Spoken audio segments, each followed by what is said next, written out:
believe it is going. Mm-hmm.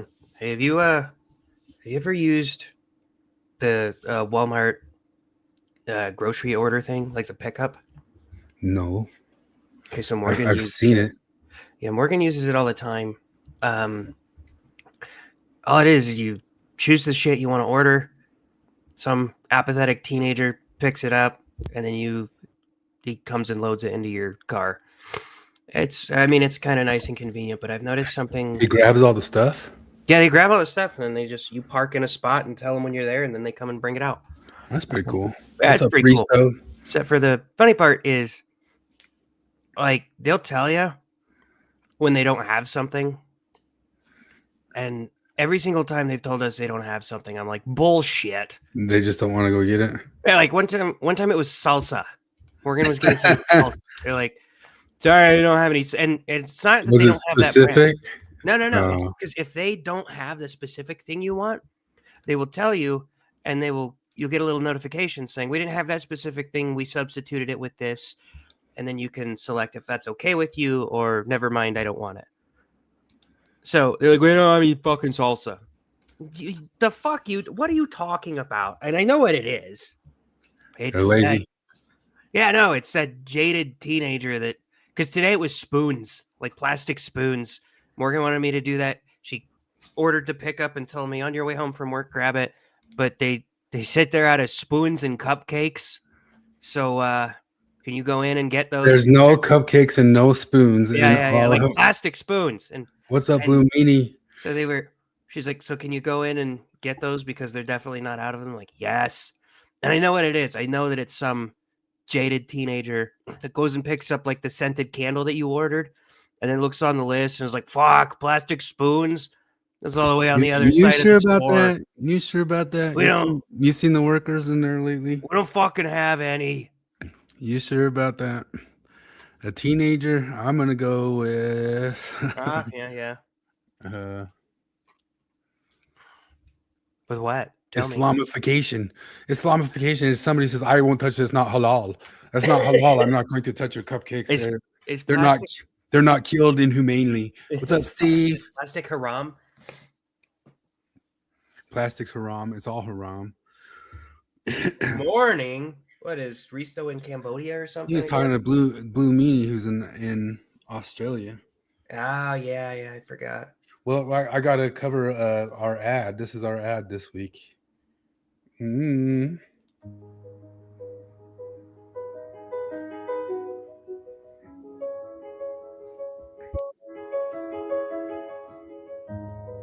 live in a luxury condominium in downtown Miami, the Penthouse. My name is Clavicular. I believe in looks maxing. The idea of maximizing physical attractiveness by any means necessary in order to ascend. In the morning, if my jaw looks a little weak, I'll bone smash to strengthen it. My ratios are nearly golden now. Testosterone for muscle growth. Disoxin as for appetite suppression. Glutathione for health maxing. Peptides for anti-aging and collagen production. Melanotan 2 for healthy glow. IGF-1, HGH, retatrutide for leanness. Dutasteride and minoxidil for hair maintenance. When it comes to ascension, if you're not looks maxing, you're not life maxing. And if you're not life maxing, you're nothing. The wait is over. March 13th. Dog World Order begins. 30 days, 24/7 live on Kick. What Welcome the fuck? So that's real. That's not AI. That is not AI, no. Jesus Christ. That's an ad, and if you want 25% off, go in, type in porch time.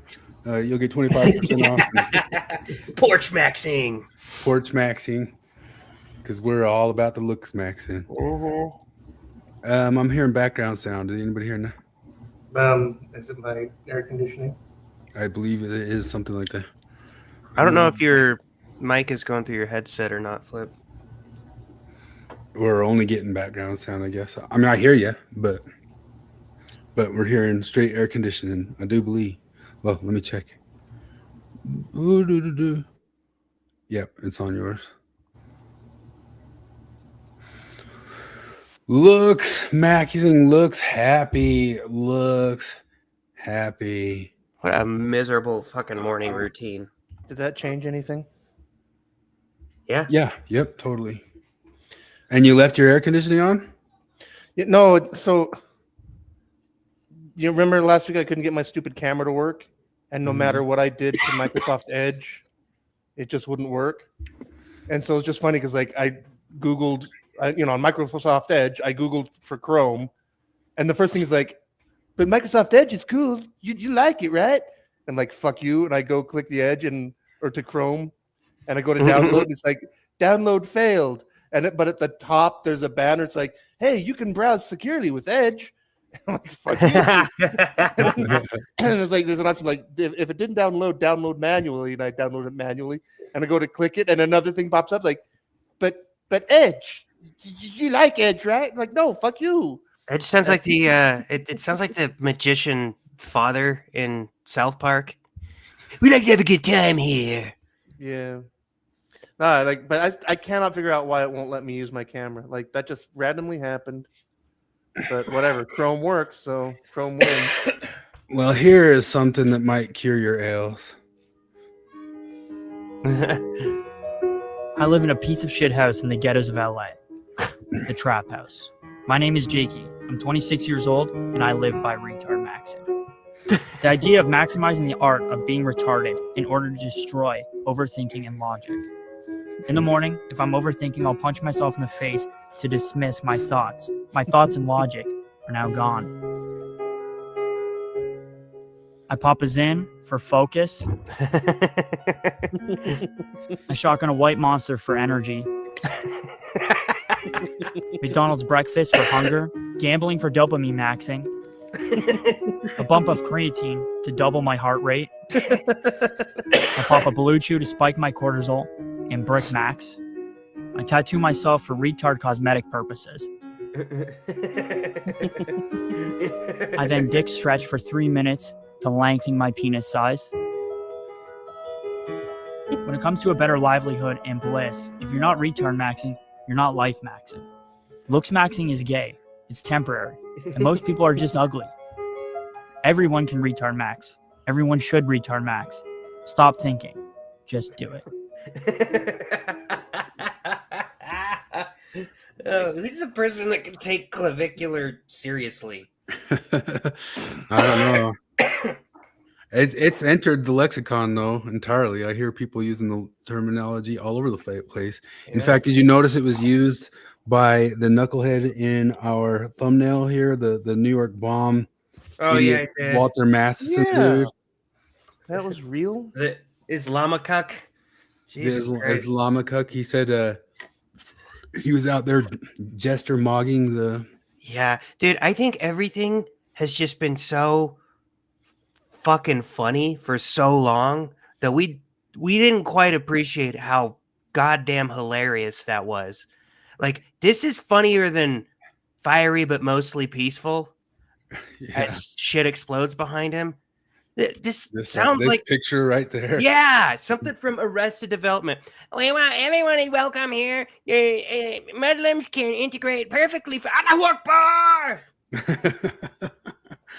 It's a good thing those terrorists were retard maxing and didn't know how to build a nail bomb. Yeah, Actual Justice Warrior said here, I mean, some true poetic beauty is rare in life. I say, look at the video of the Islamic terror literally going right over a lefty's head.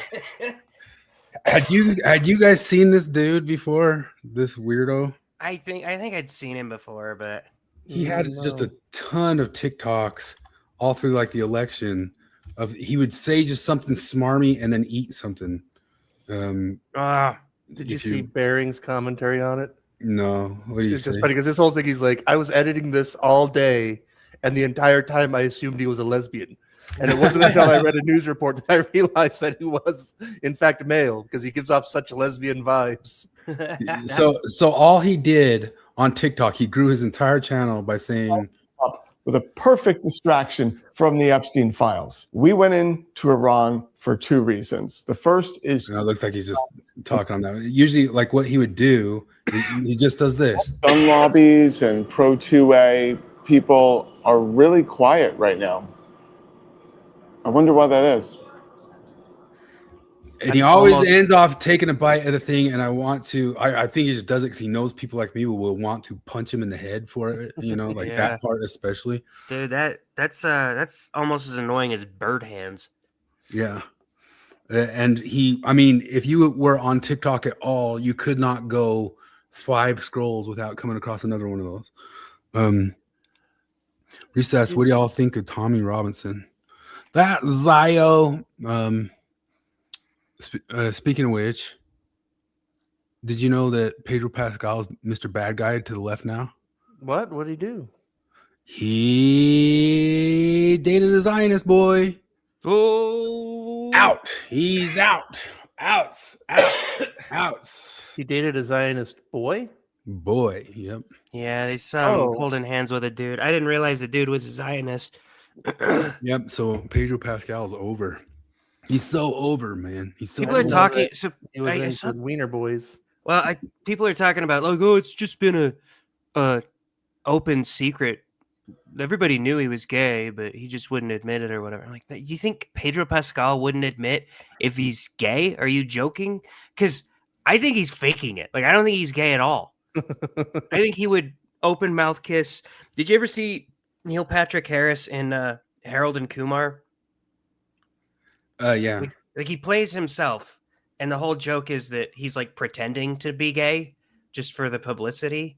Because like him and his husband are in front of they're like in front of a bunch of press, and they're being all cutesy, and they kiss, and they're like, all right, we'll see you later. And they go back into the dressing room, and Neil's just like, oh fuck, I told you no tongue. And he's like, you said make it look convincing, and Neil's like, yeah, I said convincing, not gay as shit. Yeah. That's Pedro Pascal. I'm trying to find where he said it, but he's saying he's gesture mogging. Anyway, if anybody doesn't know, there was a rally in New York saying, get the Islamists out of here. And this guy was counter protesting it. And while he was counter protesting, and he says right here, I was in the middle of saying, as a born and raised New Yorker, we welcome everyone into the city, when he threw that over my head. And right when that happens, this guy throws a bomb that was the same type of bomb, but a bigger bomb of what blew up at the Boston Marathon. But it didn't go off because the guy's an idiot. He just stood there staring at it. And Yeah, didn't he also The say, crazy part is he watching would have been dead. He Like- would have been dead. he Yeah. said, like, all of those pussy ass white supremacists ran away from the bomb, but I wasn't scared. Like, Yeah. I don't think he understood what it was. And then later he came out and apologized, saying, "Oh, I know I should have done better. I should have gone for cover. I'm sorry, but whatever."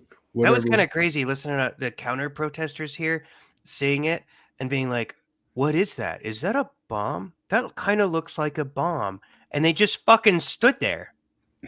I don't know. Like, if you hear Allahu Akbar and see somebody chuck something, like you don't like, well, we should see what this is before we just leg it, But I think that's more of obvious half of what the whole irony of the whole thing is you guys are completely unaware of the danger that you're just allowing in everywhere unchecked and just oblivious to it. Just oblivious. You just don't know what you're dealing with at all. And Tommy Robinson, asking about Tommy Robinson. I mean, Tommy Robinson, some of his messaging in the UK and all the way that they've treated him has been terrible and all that sorts of stuff. I saw him just posting several different things today about the kind of crap like this going on over New York and areas like that. There's weird stuff about Tommy Robinson too. Just I don't know. There's all sorts of weird stuff. He was called out by Lauren Southern, although she's now called out everybody from the old alt-right to say that they've tried to. Yeah, everybody. They all tried to do the naughty to her. Yeah, everybody's raped Lauren Southern. Yeah. And then there's been a whole thing lately where all the Jew hating dudes don't like him because they went and saw him grovel over in Israel and apologize because he had said at one point or another something about Israel had helped bring about the laws that let all the Islamism in. But he's not anti-Jew, but he was big enough name that he had to go like on an apology tour. And you can watch the whole apology tour as he has to, like, he filmed the whole entire thing. And that seemed really, really weird to me by all the Zionists that were straight up kind of putting them through a struggle session in this weird way. Conservatives have a messaging problem with Israel. Like it's awful. Like I don't want to be on the Israel side just because of how fucking cringy the Israel side people are. I get it. I like them more than Palestine, but come on. Like you gotta like Glenn Beck needs to shut. He needs to never say anything about Israel again. He makes people anti-Semitic. I begged Netanyahu to make me a citizen of Israel. You're a fag, okay? Look, I'll be on Team Israel, but you're a fag, and I don't want you on my team. So go do that thing, but for Palestine, it's cringy. It's exactly like the cringy cousin in South Park, like all of it, like how Lindsey Graham is and all that sorts of stuff. Because me too, like I mean, I am. You sound exactly like Talarico when they're like, "What's one thing you love that isn't your family's?" I tell you, I love those trans kids who are standing up for their rights. That's what you sound like. You sound like a cock. Stop. Somebody put this out of here. Here's Lindsey Graham. Lindsey Graham in the Oval Office pitching another. Man, Daddy, watch me twirl. Daddy, watch man. My computer just flashed off. Oh no, that guy's dead. Who is this guy? I don't know. He was just part of the meme. Before I know I have, but he's a perfect Lindsey Graham. The Lindsey Graham commentary on it was hilarious because he's acting like he's king or something. He's like, I tell you what, we're almost done with this Israel stuff, but Cuba's gonna be liberated next. You watch out for that. I got a deal coming with these fellas. What? You got a deal coming with? Well, then he was running around saying that we need to go attack Turkey and what was the other one? A smaller one, but Turkey was nuts. And like, what? Why are you jumping on to the next thing already, man? The guy's bonko. But here's the. Did you watch the Muppets of the guy throwing the thing over? Yes. Yes. That was beautiful. I'll get it going. My computer conked We off. get big feelings sometimes, friends. Let's see here. I've almost got it. I watched The Hill with Robbie and Niles Stanich. Man, Niles' defense of this was terrible. What was that one? I don't know that one. Well, you might have seen. I think it was Actual Justice Warrior did a video on it. I haven't seen it. Okay, yeah, it's The Hill Rising. It's Robbie Suave versus either Nile or some other Lindsay something, I can't remember, but Niles' defense was like basically like, yeah, no, you should never get violent, but this was definitely provoked by whoever that racist guy is, Jake Shields, and the other person talking, Lang, yeah, something Lang, Jake Lang, yeah, and he. And he's like, well, they had reportedly pepper sprayed people before. I was like, okay, so they reportedly pepper sprayed people, which made this guy from Pennsylvania be like, hey, he's pepper spraying him right now. I'm going to get a nail bomb. I'm going to go all the way to New York, and I'm going to bomb this in retaliation. Fucking idiot. Well, the other thing is because like I have no idea who Jake Lang is, and I haven't bothered looking it up. But is he actually a white supremacist, or is he just some kind of conservative guy? Like, because the left lies so much about this. Because, occasionally they really are like unironic white supremacists, but more often than not, like, no, they're just far conservatives. He was a January 6th guy. He got pardoned by Trump. I know that. I mean, but that's another thing. This guy has video. This Walter Masterson guy has video of him showing up in Trump gear at January 6th. So, and people said that stuff wasn't happening at all. Some people showed the whole entire video. But I of don't know. that. I haven't watched enough Jake Lang to know if he's actually racist. That's I don't the know, annoying. but the whole thing was about just like the Islam. The whole thing was about letting Islam and I don't know. I mean, Islam and all that sorts of stuff. This stuff's boiling over everywhere, of course, obviously, but especially like when like the dissident right people start saying like Islam ain't so bad, it's actually the Jews. I just like I want to like the second anybody says that, I want to scream. Fuck up. Yeah. Islam's based. They don't let women vote. Yeah. Like Blue Meanie says right there that Trigger interview was interesting, but Tommy has been kicking off about rape gangs in small towns for over 10 years. Yeah, Tommy's, I mean, his large direct message to England's always been pretty strong and on point, you know. But I don't know about this Jake Lang dude. Oh no, friends, we don't throw things at people, even when we have very big feelings inside. Isn't that right, friends? Yeah. You know, friends, sometimes people do things that seem scary, but we have to ask ourselves, why were they feeling so many big feelings that day? Were they bad guys? No. They were just very confused friends. We don't want you here. Go back to your country.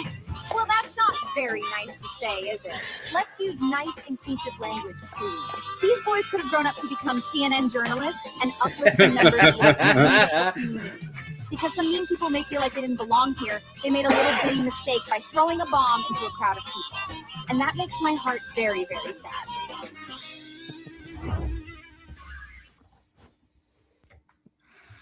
Yeah, that one was good. Yeah, this whole entire thing here, I got this back up. I can pull up my slides again. Between all the Zionism and Islam stuff, I mean, I guess that's all everybody's gonna be talking about for a while here right now, right? But give me Zionism or the Jews 1,000 times over Islam any day, all day, every day. And that doesn't mean that I'm perfectly fine with every single thing that every Zionist person does or acts or talks like. But I don't know. It's such a weird time right now. Have you seen that like Ben Shapiro, Megyn Kelly, and Piers Morgan have all been fighting? Oh yeah. Yeah, they're not talking to each other. Like Shapiro won't go on Piers Morgan's show. He came out with a video saying that I'll never do Piers Morgan's show because he just has on a bunch of Nazis, calling Dave Smith a Nazi. And then Piers Morgan pushes back and says, you won't have anybody else on, but you guys talk about all these platforming. Dave Smith mentioned this too, platforming. You guys are the ones who put Candace Owens to the moon. You guys are the ones who platformed her. I remember when that happened, and I lost a lot of respect for the Daily Wire because they hired her. I don't know how they didn't see that she's at that time. Did not all three of us go, that's a bad idea? Yeah, that was a bad idea. But there's no greater vindication that I've had in like social opinion than not liking Candace Owens the first time I saw her. Yeah. I was indifferent to her, but whenever I knew that she was kind of like volatile, but when the Daily Wire is hiring, I'm like, that's not going to go well. Yo, that is a bad idea. Man, the stuff she's been saying lately, this sort of thing's going everywhere because everything's propaganda in the Fahg of War. The everything that people are talking about right now, like, so she's been talking about this week that what's her name, Erica, went to some modeling agency like 4 times, and that modeling agency is in the same city as Jeffrey Epstein, and so he must have gone to it at some point or another. So now we've established that she was an agent for Jeffrey Epstein. Just like she just jumps like to stuff like that. But she also figured out that Charlie's murder was a demonic sacrifice ritual. Here it is right there. So over there, they had this Pentagon set up there at Utah Valley State College, and he was killed in the middle of a what did she call it? She called it like a pentagram. No, she calls it this. It's like a Freemasonry. You got to kill him in the middle of a pentagon because that's part of Freemasonry for the occult ritual bloodcraft and stuff, and that's why they put him there to for a thing. Oh Christ! But Brett Weinstein was on Tucker Carlson yesterday saying that he's kind of concerned that maybe Israel had something to do with the Charlie Kirk murder. Really? Yes. Wait, really? Really. But really. okay, that's weird. Like, you're like the way they breathe.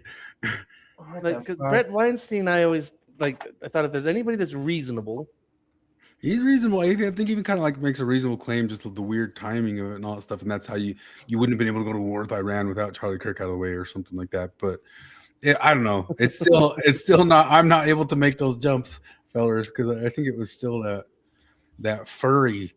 But it just reminds me of that there's that South Park episode all about the 9/11 conspiracy.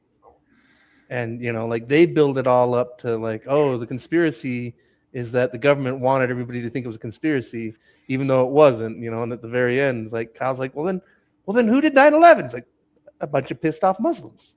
What do you mean? Like the most obvious answer. That's the answer.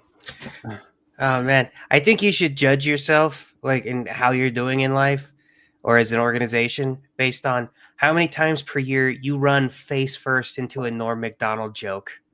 yeah.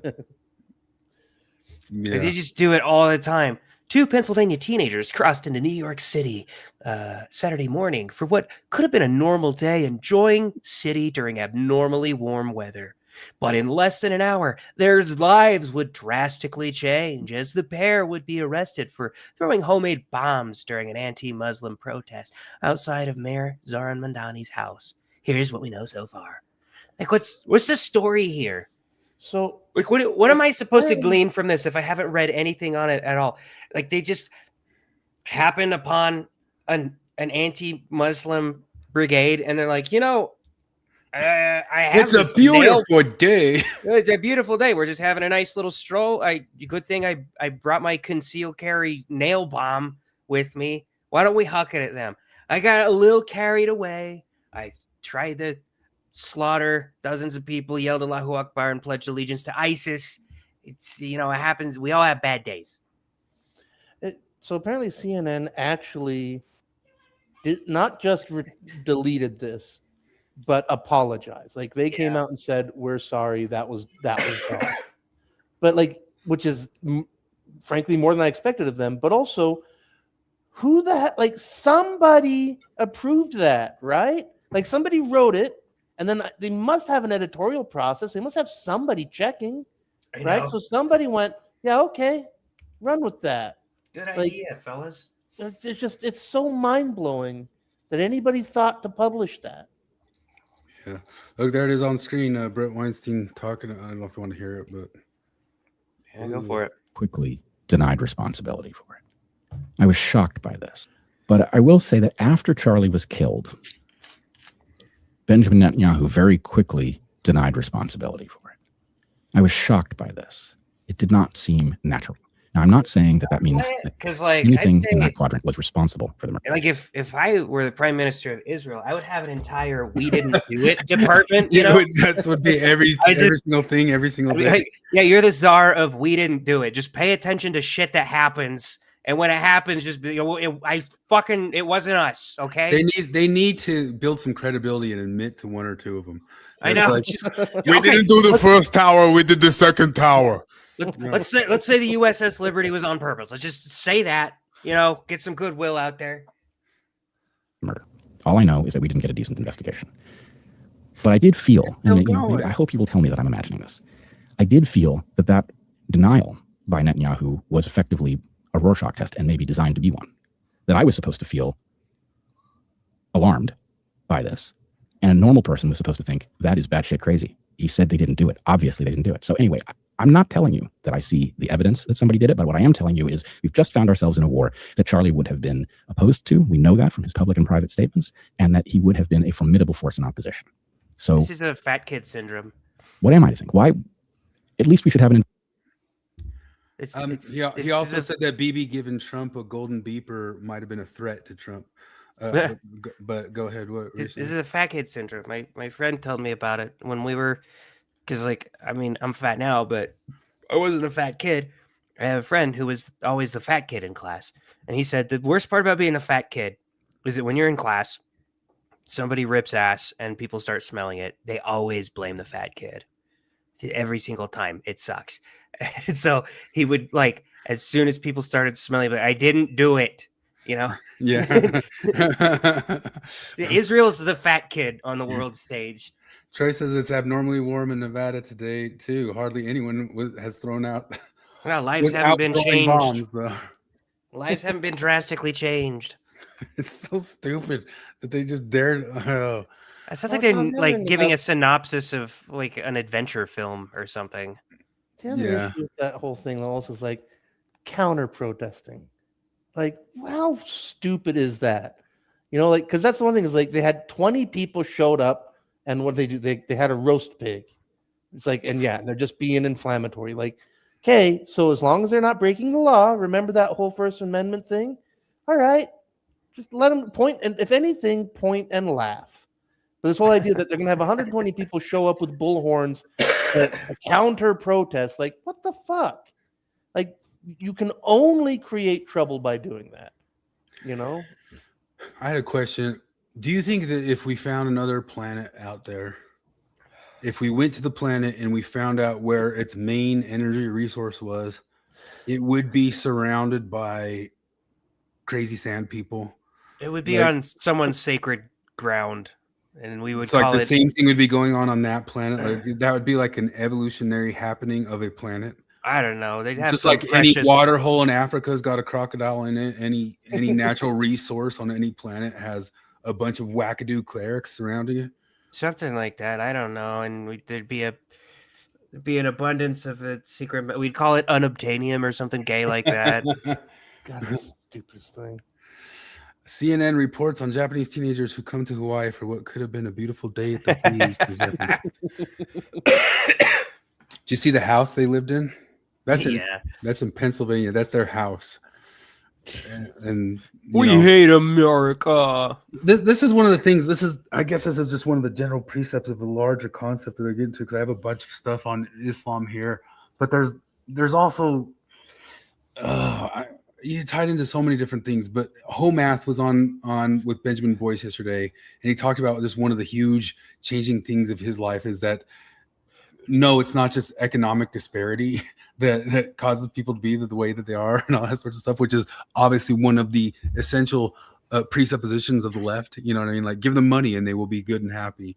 You know what I mean? But I was thinking about this, like poverty causes crime. Mm-hmm. Then explain NFL players. I know. Yeah. And beyond that is just like what people think and what they're like when they come from a certain religion in a certain area. And Homath got into that in detail. And maybe he's kind of even overly autistic about it because he has his like certain levels of development. It's almost kind of like Maslow's hierarchy of needs type stuff of just like development of when you're able to be self-reflective. But he says you can apply it to like maybe entire people. And that's the type of thing where the blank slate thing that to be all high-minded of the current era of this generation, to be like the blank slate of every single group of people that come from everywhere can just start at a blank slate and start over and just give them some big houses and then teach them some epistemology, Colby. And then they'll be, we'll all just be, you know, enlightened people. And that's just not true and not real. That's kind of what I tell people. Reality. Anytime somebody wants to argue communism with me, one of the people who really haven't looked into it too much and say, well, communism actually looks good on paper. Yeah, I would say no, it doesn't. It looks god awful on paper. Did you read it? Yeah, you read that shit, man. And I always just tell him, yeah, any blank slate is just a non-starter for me. Any ideology that relies on blank slate is shit. But it's one of those dogmas. It's one of those dogmas, and this is I would actually like to because I listened to Kobe's whole epistemology episode, and the thing is like us as an enlightenment people, he just does like a half hour, which is basically like the Wikipedia 101 of epistemology, which I should assume is a good starting point for a thing. But the thing is like that epistemology for what he doesn't understand is the white Western episteme. You know, well, maybe he does because he's heard it from somewhere or other, but it works well for people of a certain type of viewpoint and development and that sort of thing. But you can't go impose that on people who just aren't going to sit and think that way. Like we're gonna, like the neoliberals, we're gonna bring the feminism to the world type stuff. But they're oh, what was I talking about? Lost my train of thought. What was that? Epistemology. Well, just epistemology. I'll get back into it. Anyway, but just talking about that with people in general is one of the dogmas of the liberal order of our post-war, as they say it, which I don't even love that framing. But the post-war era is part of our liberal ideals that people can just think their way out of stuff and think in a certain way. But of course, one of the things that Colby doesn't address, or I have the Stephen Hicks put this post up at the very beginning, is he shows this thing of the pre-modern versus the postmodern. And one of the things that they're all Enlightenment epistemology for the pre-moderns, right? But none of it for the postmoderns. But then again, they'll be for the pre-moderns who are Islam, right? Stephen says, sorry, the postmoderns believe in pregnant men and the pre-moderns believe in pregnant virgins, but we're supposed to ridicule the modern aspiration to rationality. Yeah. And so it's this guy just stepping rationality without religion, modern, type stuff. But just what I'm talking about is you can't just fix it. There's no fixing it. Especially with the type of people who, not with the pre-moderns and not with the postmoderns, but then we also know that we're all very, very gung-ho to take it to the Mormons because they can take it. They're from a religion and a place and a people that can take it. But two people that can't take it are the Charlie Kirk shooters and the Islamists. They can't take it. They take your let's disagree as violence. They announce it as violence. That's the problem with the whole world that we're dealing with right here. You can't disagree with them because that's the violence to them. It's explicitly stated as violence. Yeah, it's retarded. We need to have. I think the problem is, people aren't as worried as they used to be about being a pussy, and I can't think of any way for you to quicker announce to everybody that you're a pussy than. If somebody says something you don't like, you call it violence. This is violence. It's like yelling for the mods, But even just announcing that, it's in the literature. It's in the postmodern literature that it's violence. And that it's the tools of the white Western man, and it's a tool of oppression to have that type of epistemology and to argue or discuss or disagree with some. It's literally genocide. You're genociding my existence, or that's Islamophobia, or did I ever say I had a conversation? It was unrelated to politics, but the normie Democrat at work, he was talking to me about somebody that guy's just a bully. Dude, I hate bullies more than anyone. Bullies are the worst people, don't you think? And I was like, nah, they're not the worst. And he's like, well, who do you hate the most? I was like, pussies. What? It's like, yeah, it's pussies. They're the worst. It's embarrassing. I guess I always talk about stuff like people already know about it. But Colby's got Colby Reddish has a new channel out. You saw it in their last Light and Truth letter, and it's all about epistemology and critical thinking.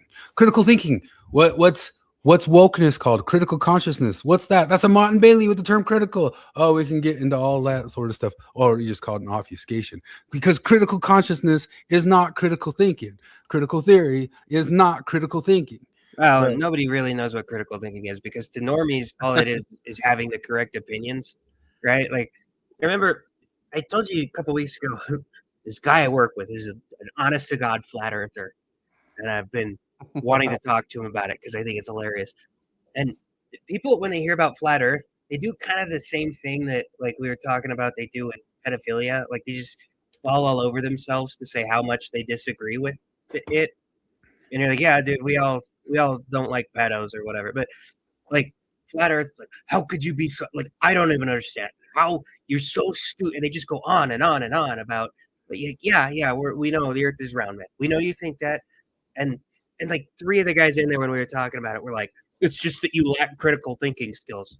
All right, well, you told me that the definition of gender was a social construct, the actual definition. You told me that, and when I pressed you on it, you tripled down. So don't come at me with, he can't critically think because he has the wrong opinions. Yeah, he's wrong. The Earth is not flat. But Like, I would prefer to live in a village full of flat earthers who know that men can't get pregnant rather than the opposite. Yeah. Nobody is sterilized or permanently maimed because they think that you can't fly from Johannesburg to Sydney or whatever. Yeah. Well, it's that great Jonathan Pajot has that book. I still need to read it, called Most of the Time the Earth is Flat, which the premise is basically it doesn't I don't know if this is the premise actually. What I thought the premise was it doesn't really matter that much. Like the earth being round does not come into your purview almost ever. Yeah. Well, Probably that's in the mine, it basics doesn't of- matter.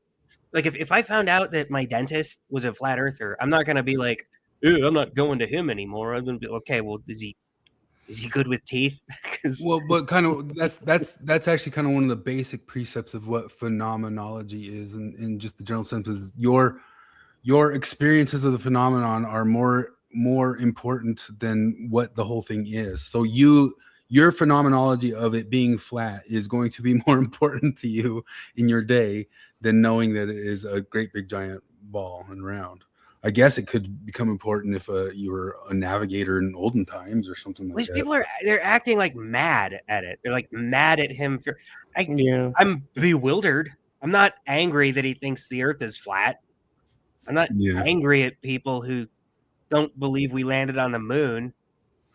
You know, Yeah, it's like it's like people that are mad about slavery hundreds of years ago. Like they're still mad, like it happened to them. Like yeah, makes me so angry, man. Fucking Mongols. I would have been an invaded Poland. I know nobody's in the mad 14th century. I'm so pissed off. Nobody's pissed off at Genghis Khan anymore. But of course, like all the messaging of the media and Mom Donnie and all that sorts of stuff. Well, first off, one of the ladies came out and said that thing was thrown at Mom Donnie off on the news. It was on CBS, and it was not. She had to issue an apology for it a day later. But Mom Donnie said it was all because of Islamophobia and all that sorts of stuff out there. Which there was a couple more attacks today. One on a synagogue and one at, where was the other one? Like so both the Islamists. NPR story on the synagogue attack. Like seriously, the first, like of the first 10 comments, 8 of them were Mossad did it. It was an Israeli false flag. Everything's Mossad. Now they're saying that anything that's going to happen in the near future is false flag. Where was Netanyahu's "we didn't do it" guy on that one, huh? Yeah. You got to get a department of that. You can announce yourself as a department. He was vacationing on Epstein's Island. But I mean, maybe you could say the Jews let in all these sleeper cells, and that was the Mossad from the beginning or something like that. But we got sleeper cells all around us right now, and that is a little bit freaky about this whole entire situation. They literally put out this cardboard cutout of the Ayatollah there. Dude, that looks so dumb. They couldn't even get like a full body. They just put it like that. But let me see here. Some people we had a when my sister got married, we had a cardboard cutout of my brother who was on his mission, and it looked way better than that shit. Well, this is how they're making them now. Like pumping out some Ayatollahs there.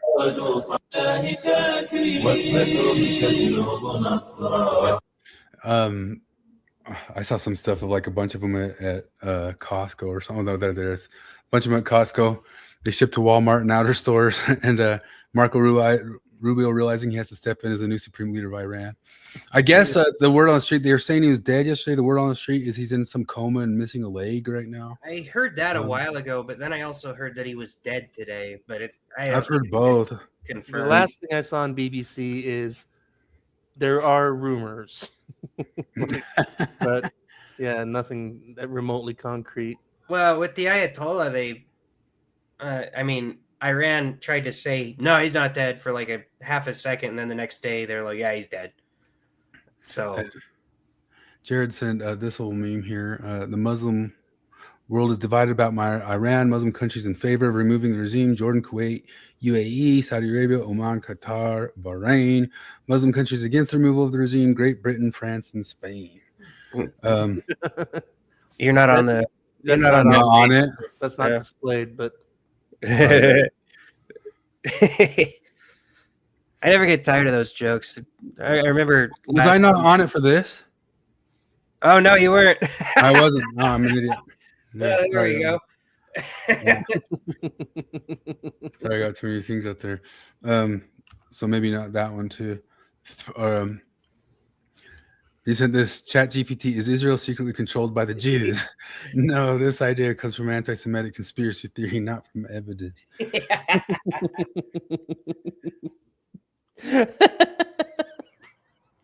That's not real, is it? That's what I'm talking about. I bet it is because it's just so knee-jerk. This is what I'm talking about, Glenn Beck.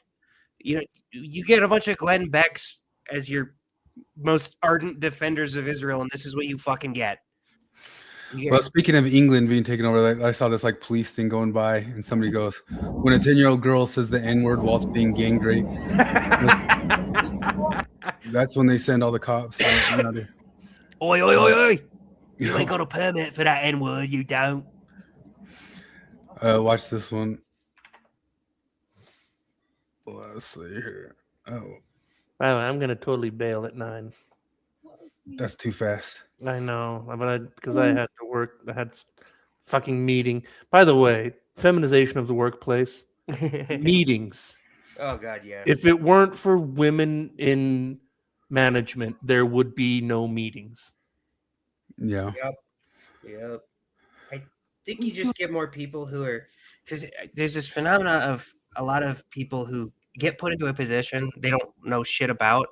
And so what they do is they busy themselves with admin shit. Like I had this boss who was utterly retarded. He knew fuck all about like radiation.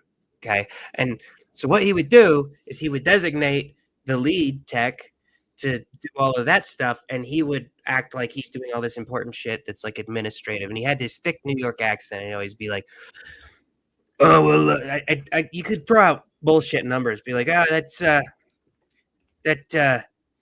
drum had 0.98 nanocuries of radiation on it, so we better post it as a radiation area."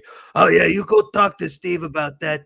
Right now, I'm working on getting us a laminator, and I got to make a new. Somebody keeps tearing off the 'Don't put your whole lunchbox in the fridge' signs, so I got to make up couple more of those." Like, yeah, that's real fucking important, Bill. Thanks for that. And that's what meetings are. Don't put your whole lunchbox in the fridge. Yeah, well, that was because he's a fat fuck, and he thought everybody like, yeah, Bill, we don't all bring an entire fucking cooler full of shit in for lunch. Most of us just have like a grocery sack that we toss in. There's plenty of room in the fridges for that. Anyway, what's your take on the war happening here, Flip? What do you think's happening going on with the... I don't know. Pretty good. What is there? I don't know. Like, it's like anything. Like, okay, I'm not sad that the Ayatollah is gone. I would love for the Iranian people to rise up and for Iran to turn back into democracy. Sounds cool. But that actually reminds me. When the first Gulf War broke out, was it the first Gulf War or the second Gulf War? And I remember talking to my dad about it, and I said something about how, like, well, it worked great with, when we occupied Germany and when we occupied Japan and when we occupied South Korea, and like, America's got a good track record with defeating dickheads and occupying the country and turning them into democracies. And I'll never forget what my dad said. He said, "Well, this time we're dealing with Muslims." It was one of the most amazingly prescient things my dad ever said, because I was like, "What are you talking about?" Like, I didn't understand. And that was at the first war. I think it was the second war because I was talking about an occupation, but my memory was that it was the first Gulf War, but it might make more sense if it was the second World War. But I do remember my dad. I remember because obviously it stuck with me. But him just saying, he's like, "Yeah, but this time we're dealing with Muslims." I was like, "Wow, what an interesting thing to say." What a big yeah. Actually, kind of reminds. So I don't know, like, if there's any point to this story. There's really no point to this story. But I was thinking today about I was like going over my head of like, what is all of my experience with Muslim immigration? And the first Muslim I ever knew was when the Yugoslav Civil War happened. A Bosnian refugee moved into our school. Like, so when I was in the 7th or 8th grade, I don't remember, but junior high, there was a Bosnian refugee, and he spoke poor English, and he's like, I'm from Bosnia. And we're like, yeah, what's up with you? You Mormon yet? It's like, no, I am Muslim. Like, oh, well, okay.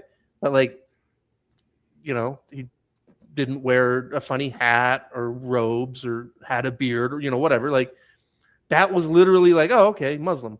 And literally nothing else stood out about him as far as being a Muslim. Well, that's what Morgan said. So, because Morgan grew up in St. Louis, and when she was in high school, they had a shit ton of Bosnian immigrants come, and she's like, they were all pretty normal. Yeah, no, it was like Bosnian. Although we did have a Bosnian kid shoot up the Trolley Square Mall here about 15 years ago. Well, but I didn't know that kid. But then my Muslim experience continues. Like when I was 17 and I had a driver's license and I really liked curries, but curries were expensive and I didn't have a lot of money. Restaurants were expensive and I didn't have a lot of money. And so I went to the library and I checked out books and I went on dial-up internet and I looked for recipes and I even bought like a coffee grinder to grind up spices, and I tried making my own garam masalas, and I, followed all these recipes and nothing ever worked. I couldn't make a good curry. But then one day I saw a funny-looking Middle Eastern market, or what I thought was a funny-looking Middle Eastern market, but it was a Pakistani market. And I walked in, I was 17 years old, and there was an old Pakistani man behind the counter with a thick accent, and I said, hey, how do I make curry? And he's like, I show you. And he walked me around the store, and he put things in my cart. He's like, fry onion, fry garlic, fry ginger, put this, add the meat, then add water. It's fun. That's it, simple. I was like, all right, I'll try it. And it worked. Like for the first time ever, I made a delicious curry. And so I kept going back. And I talked to that guy a bunch, and he told me fun stories. I remember one day he was complaining to me about the government, about because, he slaughtered his own meat because, for halal meat. Like back in the 90s, it was hard to find halal meat in Utah. So he had gotten like a permit or whatever to slaughter animals to make halal meat for his shop. And when he was complaining, he was like, there is new inspector. And he comes to me and he says, I have to do this and I have to do this. And I tell him, for 50 years, I'm slaughtering animals. You just got college degree. You tell me how to do this? And I'm like, yeah, man, you're preaching to the crowd. But, that brings up a subject I want to get on. I'm glad you're still here because before I forgot it, because I always have subjects I want you to touch on. Let me just see what Leonardo's saying here. Although she was just watching this, but the BBC wanted to prove Muslims were integrating perfectly well into Britain. People here what it means to be British. What does being British mean to you? I don't understand English. that kind of ties into my story. That does. But I've got a better thing that ties in. But go ahead. Well, the old guy, one day I go into the store and he's like, hey, I won't be here this summer. I'm going on my Hajj. I was like, oh, what's that? That's cool. I've heard of that, but tell me about it. He's like, I'm going to Mecca. I'm going to do the Hajj, all this stuff. And then like a few months later, he'd gotten back from the Hajj, but I went into the store and he wasn't there. And the other thing is, like, this old Pakistani guy was a super typical Muslim immigrant that he drove an old but impeccable Mercedes-Benz that he really loved. Like, it was 20 years old, but in perfect shape. But anyway, I went in one day and he wasn't there and his son was there. And I'm like, oh, where's the old guy? He's like, he passed away. He died. And I'm like, oh, geez, that's too bad. But, he's like, yeah, he died during his morning prayers. He had a heart attack. I'm like, well, at least he got to go on his Hajj. And so, I shop there a lot. I still shop there to this day. And then what's funny is because the shop was called Al-Qadri. And Qadri is one of the chapters of the Quran. But after 9/11, they dropped the Al because for a dyslexic American, Al-Qadri is too close to Al-Qaeda. So they had to fix that, and they were like, they were always super nice to me. Like, there was one day I went in to buy a bunch of shit. I bought this was like 20 years ago. I bought like $50 worth of shit. And like, there was something up with my debit card. It didn't work. And I'm like, oh, crap. And he just like, he because they always tie up the sacks with a bow. And he said, I know you'll be back. I know you'll take care of this. You can just take the groceries. I was like, geez, thanks, And then also there's one day that I was talking to him, and I was telling him, it's like, like I've explored every ethnic shop that I can find, and I've been in every other Pakistani market in this city, and I got to tell you, yours is the best. And I told him like because I went to one, and like they had no prices on anything, and I picked up this bottle of stuff that you charged $3 for, and I took it up to the register, and he charged me $10. And this guy told me straight up, he's like, yeah, they're racist, they don't like you, they will charge you a different price. Like these were his fellow Pakistani Muslims, but he's like, and he told me this whole thing is like, I mentioned like your store is really nice, and he said when my dad came here and we opened this, like, because they were in junior high, like they're about my age, right? So they were in school still when he opened it. But he's like, my dad made a point that like we are going to assimilate. Like he didn't use those words, but he told me like, the Pakistanis come into my store and they try to haggle with me, and I tell them, no, we're in America. In America, the price is the price. If we're in Karachi, we haggle, but here the price is the price. We're doing things that way. And he said, like, we made a point that, like, we want our store to be an American store. We want it to be welcoming to Americans, and all that. And like, but it's like, when I told him about the other stories, like, yeah, look, they were totally being racist at you. They charged you more because they don't want you shopping there. I was like, huh, that's fascinating. And then, then a couple of years ago when I went to England for the first time, and I was in the Liverpool Maritime Museum, which was awesome. They had a whole floor of Titanic exhibit stuff, including a bunch of artifacts they'd salvaged from the wreck site, and it was all super cool. And I spent hours in the Liverpool Museum, but what struck me was that it was school field trip day. They don't call them field trip days. They've got some faggy British word for it. I don't know what they call a field trip. But there was all these school lifting crackers, lifting, ride the lift and crackers day. Or we're gonna go on the rideys. Rideys, then the lift and the biscuits. We're gonna be tadding the nibblers. We is. Yeah. So there were all these kids. There was like 2 busloads of girls that were like junior high, like 13 to 16 years old, and they were running around, and they sounded just like Hermione Granger and Ginny Weasley with their little Harry Potter accents, except that they were all in full-on burqas. And I mean, wow, like the eye slit with the veil, so you couldn't, like, even if you like got close, you couldn't even see their eyes. And that tripped me out so hard. Like I'm still thinking about it, like, because so like with Bosnian guy, yeah, welcome to America. I'm sorry your country got bombed to shit, but yeah, great. And Pakistani supermarket owners, fuck yeah, all day. Like, can we have more of you? Come on, I don't know. But then, so like, racist Pakistani shop that charges me more because they don't like me, and then also, how would I feel if I went to the Smiths downtown and I saw a 13-year-old girl in a full-on fucking burqa? Like, yeah, and then they got a large enough people around to start voting that in. That's actually the subject that I wanted to talk about here, because the podcast The Load Eaters had a really good episode where they brought this lady in. I think it was a one-off episode, but it was a longer episode where she wrote this paper called The Case Against Ritual Slaughter, where she was talking about halal in Britain. But have you guys heard of Nassim Taleb's Tyranny of the Minority? Oh, yeah. Nassim Taleb's Tyranny, this can right here is kosher. Yeah. Right. It's kosher. Why is it kosher? They're all kosher because it's easier for these companies just to make them all kosher. Rather than have like a separate little off kosher brand or something like that. And that's a way that something that's very minority takes over the majority of something. The same thing happens in computer stuff all day. Like all of your stuff of logging into stuff and security and all that sorts of thing. When I have a thing at work where there's a security thing to log into an employee's file, some law will get passed in Maine that like you can't use any digit that's in their social security number. And that wackadoo law will change all of the security for all of the things because they're not going to make a separate one for Maine. Oh yeah, no, it's like whenever buying noodles at the Chinese supermarket, and they've all got the California cancer warning on them. Yeah. Did you know that our old CEO Dave, was a PhD in kosher kitchens? Oh yeah. Yeah, He got it to run the company, right? He got it to run because he had to run a large catering company, and to there's be able to do that, he 3,000 had to be Jews in ready all to of do Salt Lake County, and be but- able to prepare kosher stuff. Well, guess what's happening with halal in Britain?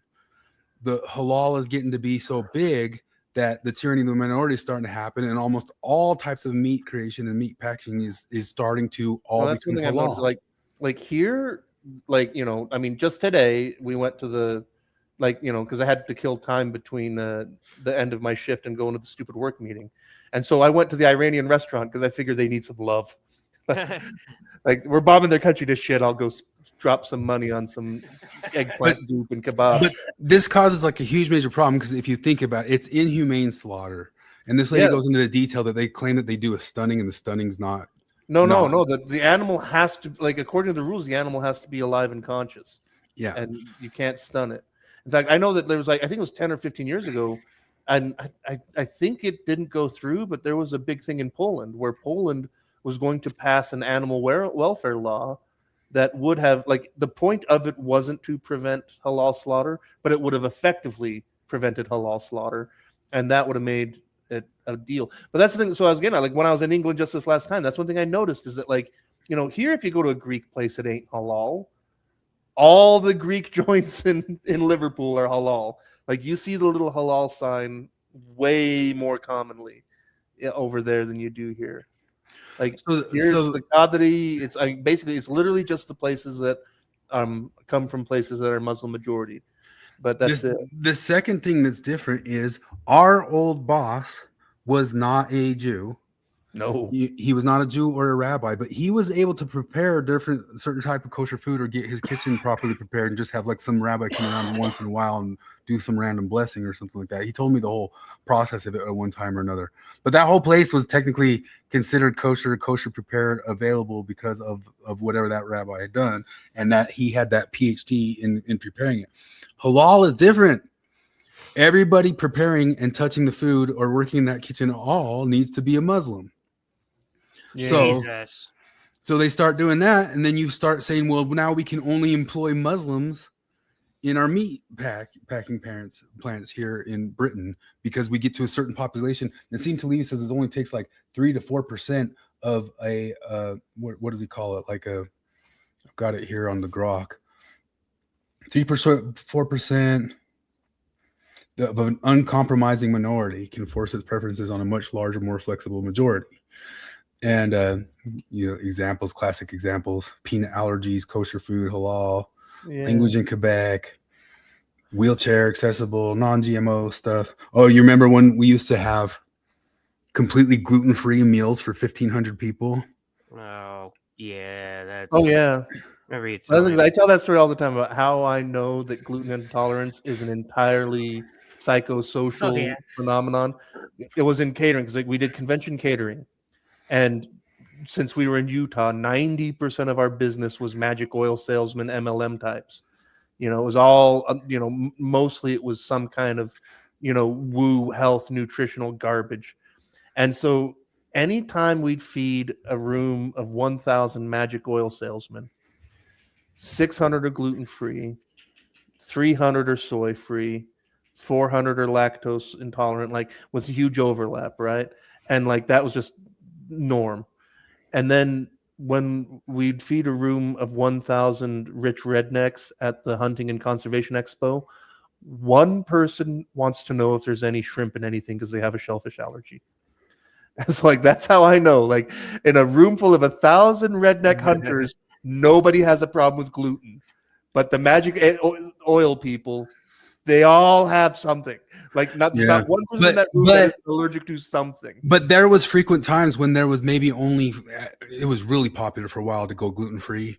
So it'd be a lot. It'd be 400 meals. But instead of just doing that, they just make the whole entire meal for everybody gluten-free. No, there wasn't a bag of flour in that joint. Yeah. Especially when you're doing large catering events, Yeah. tyranny of the minority all the way.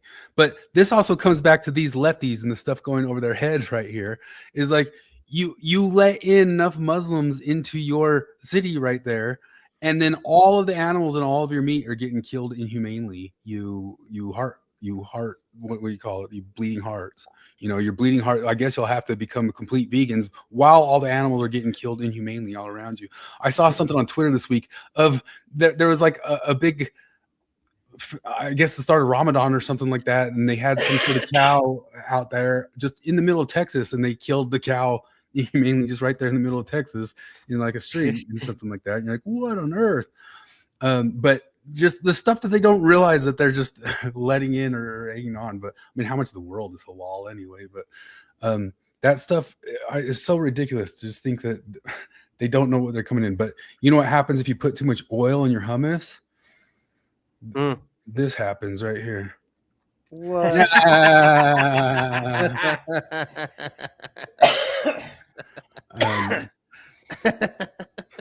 But anyway, yeah, that tyranny of the minority thing. I mean, not only that. I mean, just that's what they do anyway. I think Blue Meanie was talking about takiya there in the comments. How do you say that? Takiya. And what exactly is that? It's a principle that goes back in the way that, like, if you're because the steel man of it is, if you're a Muslim living in a society that's oppressive to Muslims, it's okay to hide your Muslimness. Like if you will get in trouble for doing your prayer, or like, if they say like you need to be Christian or else, then you just lie. You just lie and say you're Christian, but you're Muslim in your heart. But it goes all the way to, it's okay to lie to a kafir about anything as long as it's in the service of Islam. But it's perfectly analogous to the Mormon lying for the Lord thing. Yeah. Well, one of the things that's been driving me nuts about this whole war is I've listened to every single side of it, and there's no chill on either side of it. It's everybody's either Hannity or Dave Smith, and they're both overextending their claims like all the way. And I love what Sean, Actual Justice Warrior, said right here, because there was this giant bomb. This might be the bomb that took off the leg of it. It was huge if you saw it, just this gigantic bomb. And Sean says, don't worry, this is all part of Iran's plan. And if I listen to all of the libertarian podcasts, they're just like, Iran has us cornered in 15 different ways. This is everything China ever wanted, everything Russia ever wanted. That is retarded. And if we get out, it's everything China and Russia ever wanted. And if we say, and it's everything China and Russia ever wanted. And you're like, come on. And there's all this talk about our missiles. It's generally like if you have like an RPG game and they're fighting a boss, and the boss, they go and fight a boss way, way, way too early. And they're like, well, we got a couple of his points off. I'm like, yeah, that's right where we want him. We got him where we want him. Have you got that clip of Adam Schiff and Bill Maher? Do you know what I'm talking about? Oh, that was great. I don't have it, no. Oh, that's so amazing. Where he says that it was Obama's? Yeah, no, he does this whole thing. Yeah, like where he quotes Obama talking, like, it's the context is he's quoting Obama talking about bombing Libya for 7 whole months. By the way, that went on for 7 months, and he's like, "Well, the president has the authority if he sees it as a security, blah blah blah blah blah." And like, so Obama or Maher reads the quote to Adam Schiff, and Adam, he's like, "What do you think of that?" And Adam Schiff's like, "Well, yeah, that's too vague. That's too vague." And Bill Maher's like, well, that was Obama. That was fucking awesome. I wish that Maher had held his feet to the fire more than he did, but yeah, well, I mean, it was enough. Just that singer of him. Although in that same episode, like a politician, just didn't miss a beat, and just I watched the whole 20 minutes of the overtime, and it was Adam Schiff, Don Lemon, and some other doink lady. I don't know, cancer survivor. I should make fun of her for it.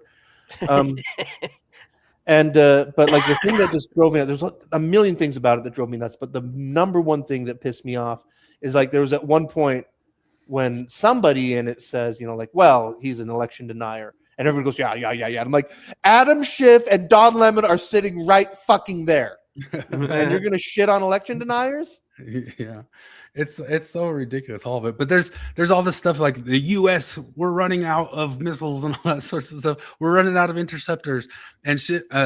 Sitch and Adam had a guy on who explained. I've actually got a guy who reviews it and talks about what the whole thing is too. Maybe we'll talk about it. But when they go around saying all this stuff, it's just ridiculous. Like the interceptors that we're down a lot. We're down about 30% of 1 year's production. and they leave that part off. Like, and you'll hear that everywhere, out there, everywhere. People just going and repeating it like it came from one report, and the guy that Sitch and Adam had, I don't have the clip of it, just talked about how this is all coming from one report that people misread that they were talking about of 1 year's production of it. But there's a bunch of other goofy things. Let me show you this guy here. Yeah, I gotta get going. I'm always getting sucked in, but I gotta be good. I keep seeing people say stuff like this, but I don't really believe it. Cenk Uygur says Iranian drones cost $35,000. Our missiles to intercept them cost between $500,000 and $4 million. Uh-oh, they have tons of drones, and we're starting to run low on THAAD and Patriot missiles. If you and I were in a gunfight, and you had a pistol, and I had a pistol, and I had a rifle, and I had a bulletproof vest. This just don't listen to libertarians, and I'm not unsympathetic to the libertarians saying like this is a quagmire and could be problems, and it could cause economic problems, especially what's going on with the Strait of Hormuz. But there's a bunch of like people are saying like a couple of shipping vessels got blown up yesterday. This is the beginning of the end, but that was in the middle of the U.S. destroyed their entire navy in one day. It'd be very foolish to say, oh, the bullets for my pistol only cost $1 each, and your bulletproof vest cost $1,000, so I've got a big economic advantage. That's very foolish, because even though my vest isn't perfect, it doesn't cover my whole body, it could get used up, I guess, it's still just a defensive capability that I have that you don't have. Analogously, you shouldn't be comparing Iran's cheap drones to our expensive missile interceptors. You should be comparing our interceptors to... Beyond that, too, we're totally circling in and have...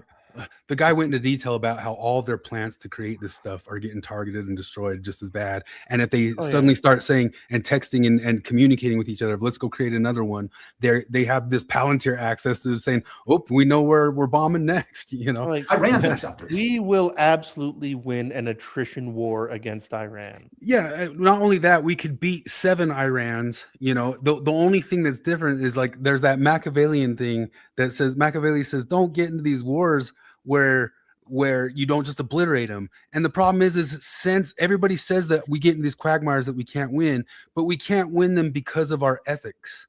Like the only reason we can't win them is because of our ethics. And it's kind of funny because I saw those base camp autists, the techno guys, and they said, well, a lot of people looked into it using AI and stuff, and they said it's just inefficient to do stuff the way the what was it?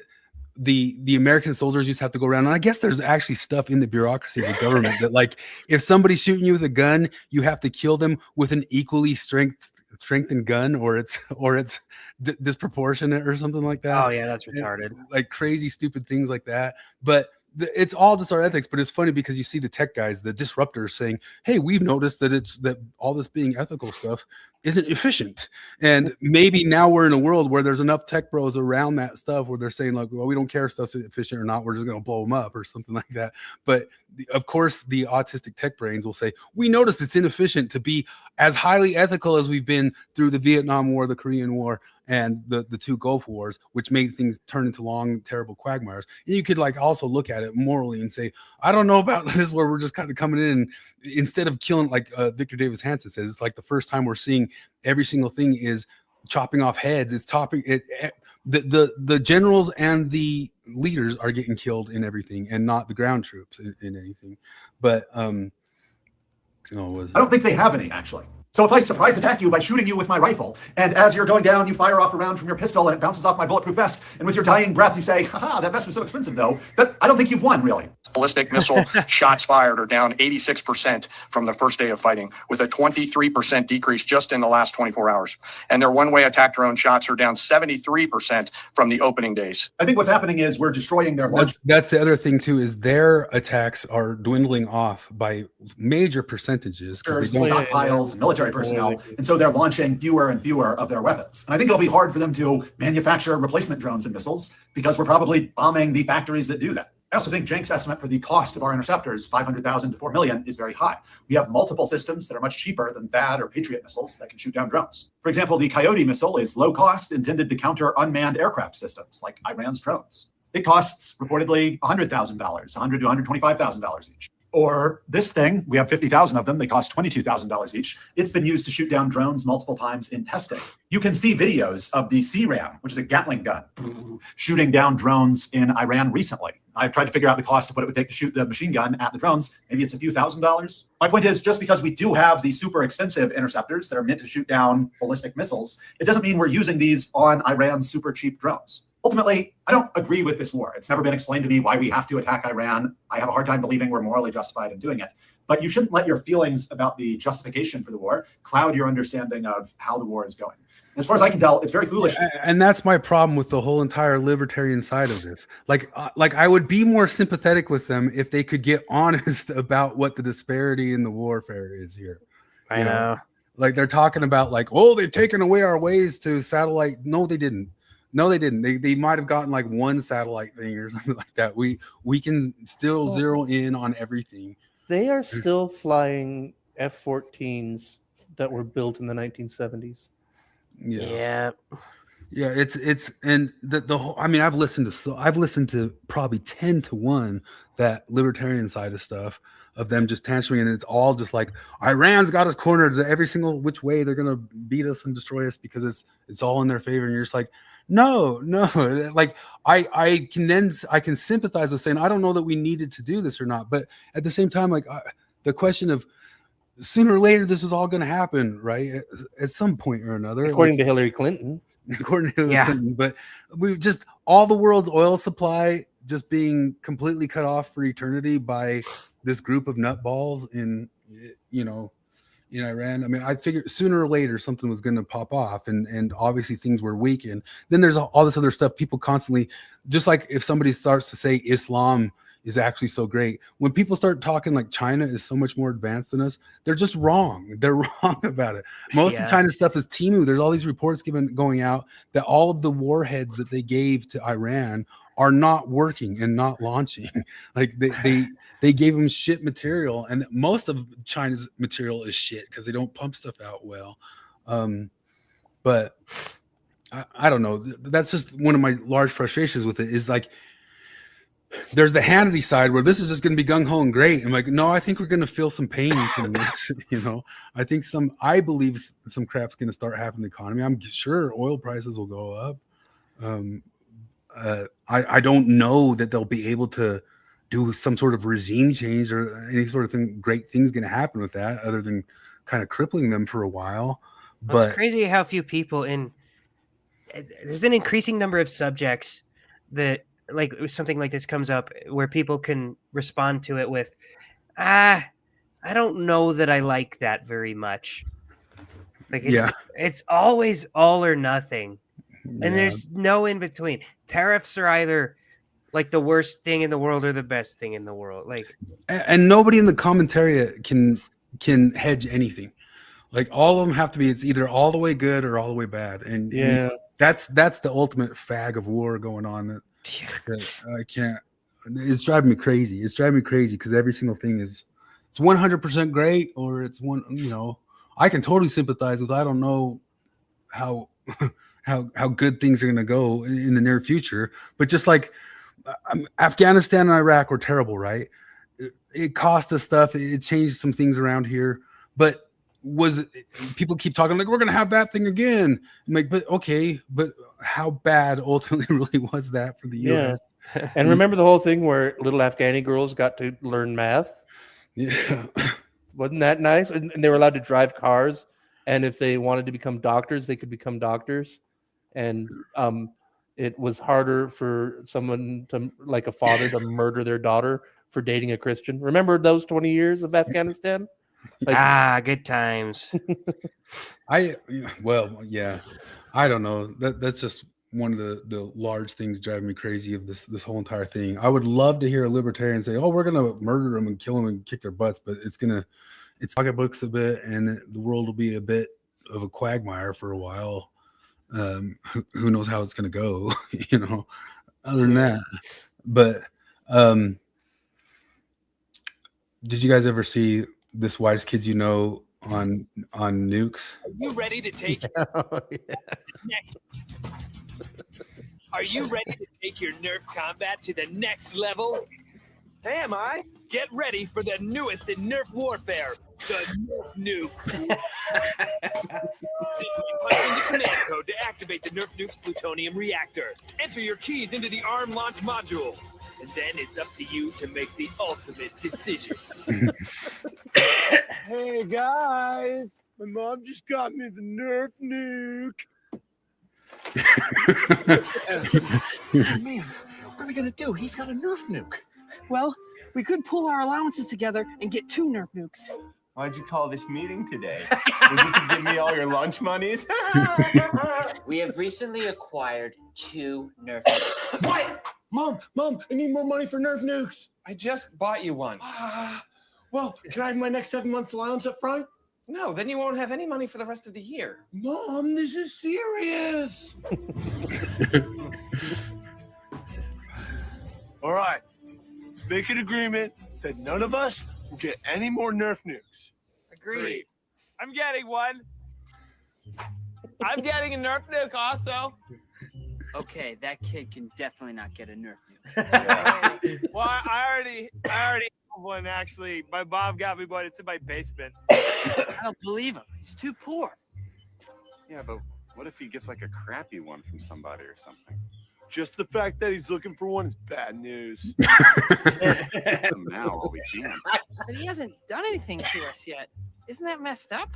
He's like poor. The Nerf nuke. From the makers of the bomb. You know what? I was thinking the other day, if I had ambition to do like sketches, I would love to do a sketch that's like a To Catch a Predator thing, where Chris Hansen just like immediately buys the excuse. Like, hello, I'm Chris Hansen. Shit, fellas, wrap it up. He's actually here to mentor her and tell her to not suck his juicy cock, as he said in the chat. I've made that joke countless times in my head when I'm watching that show. No, I made it to Morgan. Oh, I was watching it with then. Morgan one time, and I was like, "What the fuck's wrong with Chris Hansen?" She's like, "Chris Hansen?" I was like, "Yeah, this guy just told him he wasn't gonna have sex with the girl, and he's still gonna sick the police on him. The guy just told him he's here to mentor her and keep her away from creeps on the internet. We're jailing these saints who were gonna save children." Troy asked, what's the zeitgeist take on Afghanistan, success or failure? I think that one was a failure. I mean, if we look at all of the proxy wars since World War II, the only time we had the super success, which was done with air striking. Well, I mean, I think that like they said stuff can't be done with air striking. Those were done with air striking, but nukes, of course. I mean, it was a failure after we left and left it all to go to shit, right? But That like was the biggest failure, yeah. Yeah, like, but while we were there, like, like I was just saying, like, little girls got to go to school. They didn't do that before, and they can't do it now. You know, like, and it was, you know, as far as occupations go, you know, I mean, like, I don't know, what are the total Allied deaths over 20 years of Afghanistan? Yeah.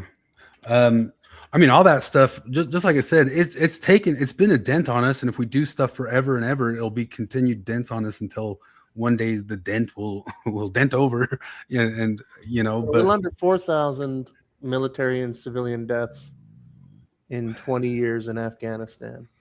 Like, pretty low in gruesome math terms. Yeah, I mean, that's just what I don't want to hear about Iran for 20 years. I'm probably going to hear about Iran for 20 years and then just have the same typical kind of regime there after, but way neutered. All right. I said I was going to go at 9 and I'm still here. Well, this is... Okay, I'll do one more. Chris is going to cut your pay. I'll cut your pay right off. You're not going to get any of that clavicular money. This is liberal parents when how did they say it? They said my liberal parents when offered a choice between Mexican street food or deporting illegals.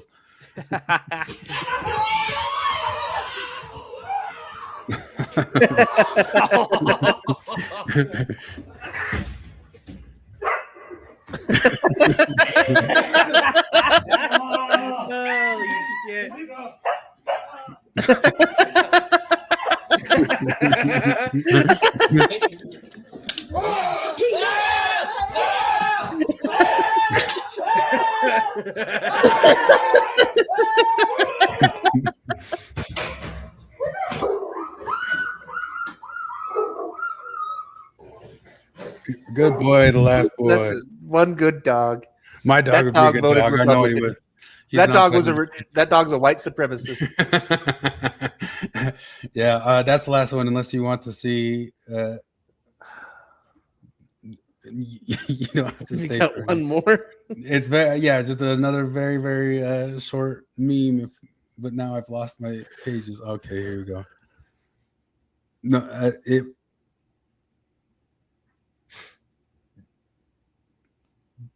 Dang it. Well, no, maybe not. I've lost my place on it. Concern it. All right, I'm bailing. Okay. Allahu Akbar until next week. Aloha Akbar. Anyway, any more on Iran and this is what I was going to show him. I don't know. You can do anything with AI nowadays. Like I might be like starting to lose the funny on all of it, but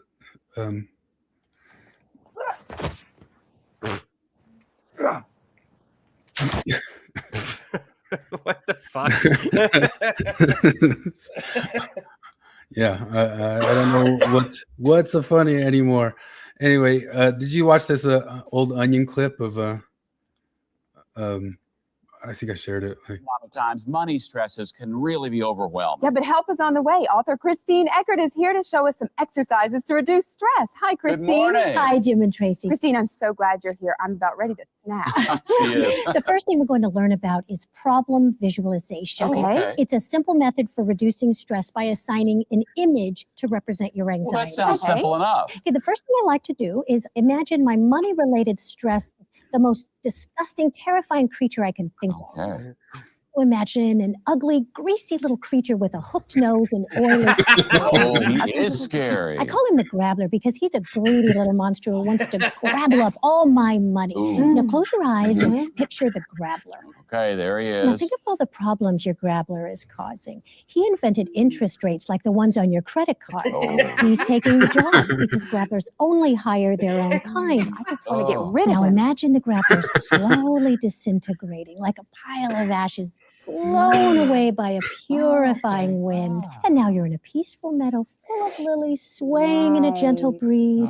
They're not scheming or trying to rob. Oh, that really works. Ooh, what a relief. I feel so relaxed. Now, this image visualization works for other kinds of stresses besides money, right? Say you had an argument with someone at work. Take that social stress and visualize it being due to a blabbler. Blabbler. Well, look at that. Which represent all that negative energy we experience when dealing with difficult personalities. You know, the kinds of people who love to argue and complain in nasal voices. Oh, I know people like that. Stresses are everywhere, Right. too. They are. They're always lurking like rats. You know, that's why sometimes meditative exercises aren't enough. So take your mind off your stress by doing something good for yourself. Exercise. Oh, I know. Okay, I feel excellent. better after my yoga class. Right. I will often go for a long walk in the middle of the night and throw flaming bottles at certain houses or even sneak in through the back doors and light their curtains on fire while they're asleep. Working up a sweat to rid yourself of that stress. All right. Well, Christine, thanks so much for being our guest this morning and sharing your advice. Everyone should check out Christine's new book, The Solution, Kill All the Grabblers. And it's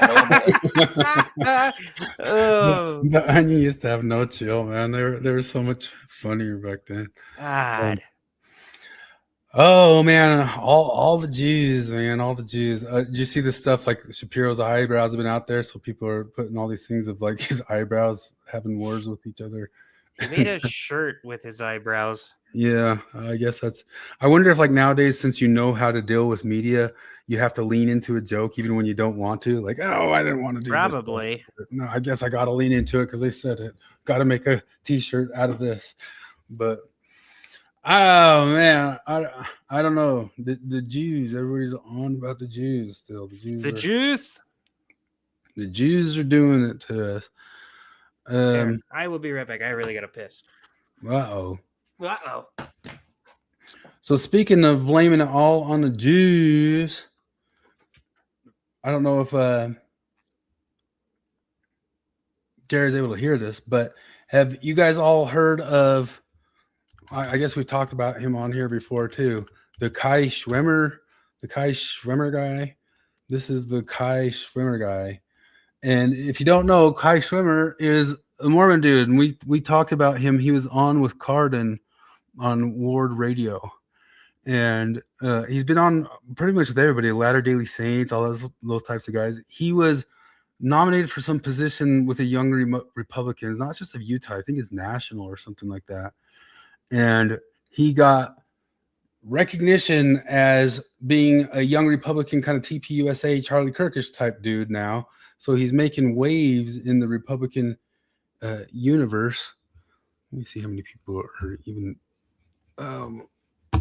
thing's not working. Anyway, he is getting noticed heavily by all the different people who are very wary of, like the Babylon Bee people and all that stuff. The people who are aware of people who seem to be a little bit worried about anti-Semitism growing in the far right or the right, and he's being labeled everywhere, and it's passing all over Twitter that he is a Groyper, a Mormon Groyper, who is now in the Republican Party. This is somebody saying the Republican Party is being taken over in real time. Were we checking out the Mormon Groyper? Yeah, I'm talking about Kai Schwimmer, the Mormon Groyper, and everybody's very, very worried about him. I've got some clips of him talking about the Jews because he does worry about the Jews. And I was wondering, like, if he starts getting prominent and they're sharing about him so much all over Twitter land. It's funny because I think like all the ex-Mormons who are so into the stuff, they're such in their own bubble that this guy's flown under the radar. And if he hasn't, they already would have made like 15 different videos about him, like Benjamin Park and everybody and all that sorts of stuff. They don't even know that he's out there. But let's listen to him on the Jews. I think that the majority of the conversation, to some extent with that, I don't think that the majority of the conversation around Israel ought to be centered only about, $7 billion annually in foreign aid. Kai Schwimmer was just selected by the College Republicans of America as their new political director. So he's making real actual obviously, that's a drop in the bucket for the United States. But I would say, just to add maybe a caveat to the foreign aid, we see that, obviously, yes, it is the case that it comes through in these weapons contracts, right, where they are required to purchase weapons or, whatever they may need militarily from the United States or from United States, contractors. Yeah. The issue is those are companies like Boeing and Raytheon, whose top executives are also Jewish and they are Zionist. And so you see a kind of collection of, the contracts going back to Zionists in America who, no matter what, are going to be supportive of, whether it's just militarily or monetarily, they're going to support U.S. involvement and U.S. support for Israel. And so I think there's a problem in coalescing all of that funding into the same interests. What a Semite. Yeah. Let's see. Oh, I thought I had some more clips. Everybody's picking up on them out there. I'm here. Hey. I started watching Nick Fuentes' show, America First. What's going on, Nick? You are on the air. Hey, hi. How you doing, man? Good. How you doing? Says I support Nick Fuentes, and anybody who calls themselves a conservative should too. Doing well. Which, by the way, Nick Fuentes came out and said he's voting Democrat for sure. I think that happens as much as David Archuleta coming out. I know. And he hopes Iran wins. The first show I ever watched of his was an episode called Demographics or Destiny, referring to immigration. And that woke me up on immigration. Demographics, that's the name of the game for this century. Once I was woken up on immigration, I started talking to more people about it within conservatism, and I kind of fell in love with the movement. Eventually, I went on to talk to Nick more. I was in the TikTok scene. He'd watch my stuff every once in a while. I'd send some messages into his show. And then I eventually had the chance to meet him during the White Boy Summer Road Trip in Vegas. Hey. What's up? What's going on, man? How are you? Good to meet you too. I'd say I aligned myself more at that point with. There's Elijah Schaefer, the guy who had the sex with his worker who was a trad e-girl who married Elijah the. Schaefer is one of those that like my opinion. I never really liked Glenn Beck, but if I did, my opinion of Glenn Beck would have gone down after hiring Elijah Schaefer just as much as my opinion went down of the Daily Wire after hiring Candace. Yeah, I don't know why he did it at first. I mean, I think it was already kind of easy to see that he was a bit of a nutball. This guy's generally one of the most stand-up guys you'll ever meet. Never worked at a Krispy Kreme, but it doesn't take a lot of glaze. This handsome fellow dude brings positive energy. Yeah, Elijah Schaefer. More dissident ideas in the right wing and conservative sphere. Conceptual James. He is talking about James Lindsay, which James Lindsay's been freaking out about him getting selected for the position. Is on a crusade to defeat what he calls the woke Reich, the woke right. These are right-wing characters who he believes are also perpetuating the same ideas of identity politics. And to some extent, he's not even incorrect. What's that? Oh, he's about to actually say he's because I was like, you explicitly are. Yeah, for sure. Correct. There's certainly a push for more recognition of groups, and certainly less and less compromise on the issue of identity in the sense that we are Christian, we are white. Yeah. Well, there's of course a lot of context. We live in un-American times. You could say that the very makeup of the country has become kind of un-American. Cory Booker, right here, senator from New Jersey, Democrat, if you couldn't tell by the complexion.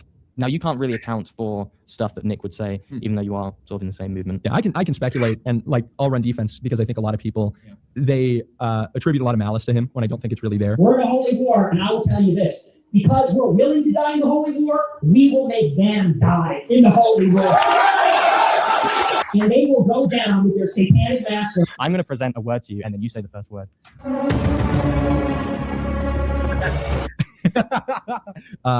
Israelites. This is God's country. This is Jesus' country. This is not the domain of atheists or devil worshippers or perfidious Jews. This is Christ's country. When we take power, they need to be given the death penalty. I think that absolutely the United States does things that are not in the United States' interest, but are actually more so an extension of what the policy that Zionists in the United States and also the state of Israel would encourage, and that is anti-Semitism laws, cracking down on hate speech, and even making illegal the burning of a flag. What flag was that? It was the Israeli flag.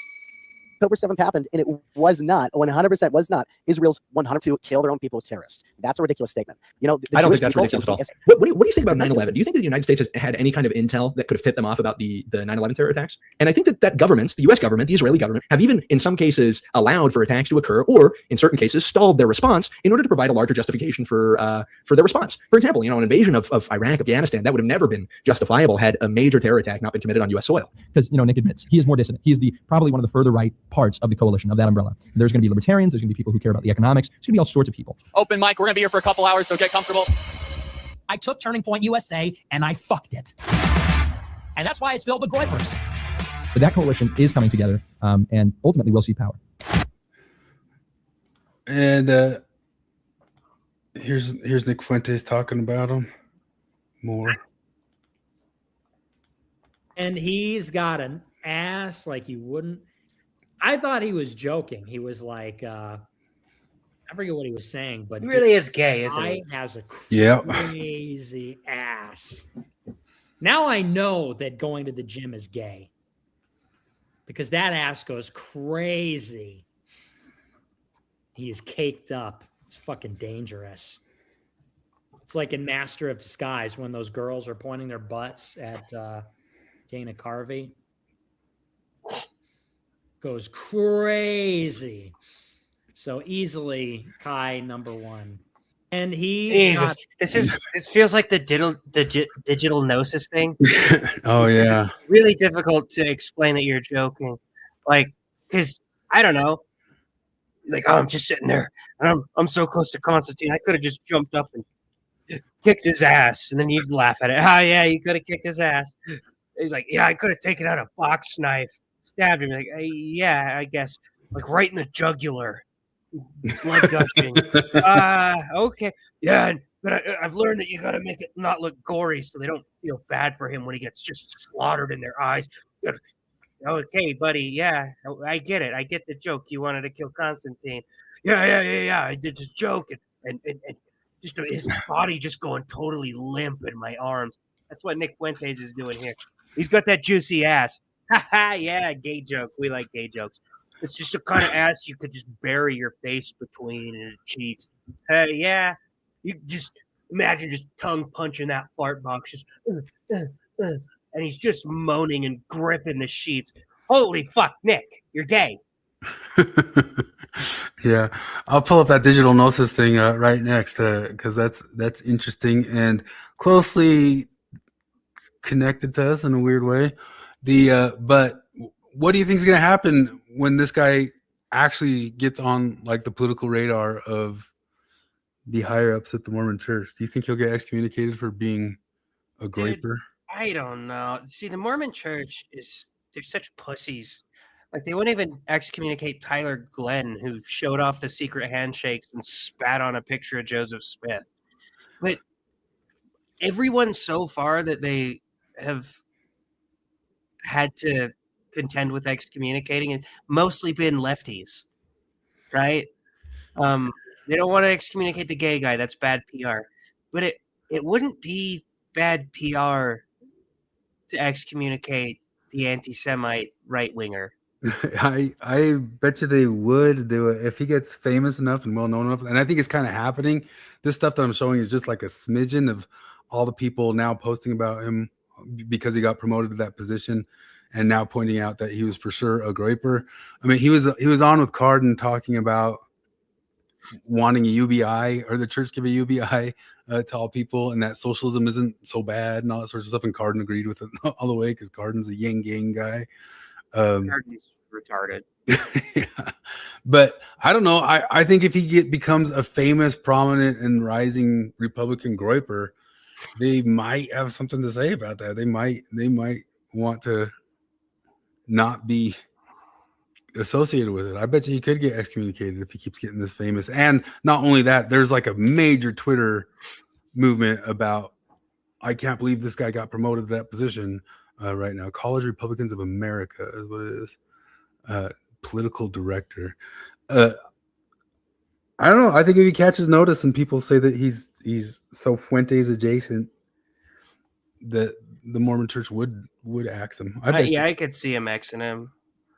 What would the Kalshi bet be on it? 70%. So you think 70% chance he gets excommunicated as he gets more and more fame and notice for being the more I think about it, the more I'm like, Mormon well, Groyper? They were pretty quick to excommunicate Jacob Isbell. Yeah. Because there wasn't any real identity lefty thing to he called it was reasonable to excommunicate him, but it also would have been reasonable to excommunicate Tyler Glenn. I would say Tyler Glenn did more excommunicatable things than Jacob Isbell did. It's just you do not want the PR nightmare of excommunicating a gay dude. And they probably do want the PR of excommunicating this guy. Yeah. And I guess that's the whole difference maker right there. Yeah, I bet you 70%. I bet you they would right now if they had him on the radar and knew well enough about it. I bet you they already would start talking about him. I don't think he's on the radar at all. And when he does it, what does he become? A Catholic ortho bro? Because he'll immediately transfer to something else. Yeah, he'll have to do something like that. Catholic ortho bro after excommunication. Yeah, they didn't struggle too much on excommunicating Tim Ballard. Yeah, I mean, I guess that was a quick one.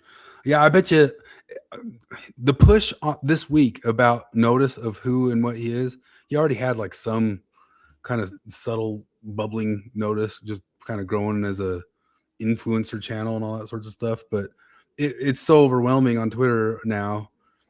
It's got to be getting under the eyes of somebody. So I bet you it happens. So we'll see. Yeah, so I'm looking it up.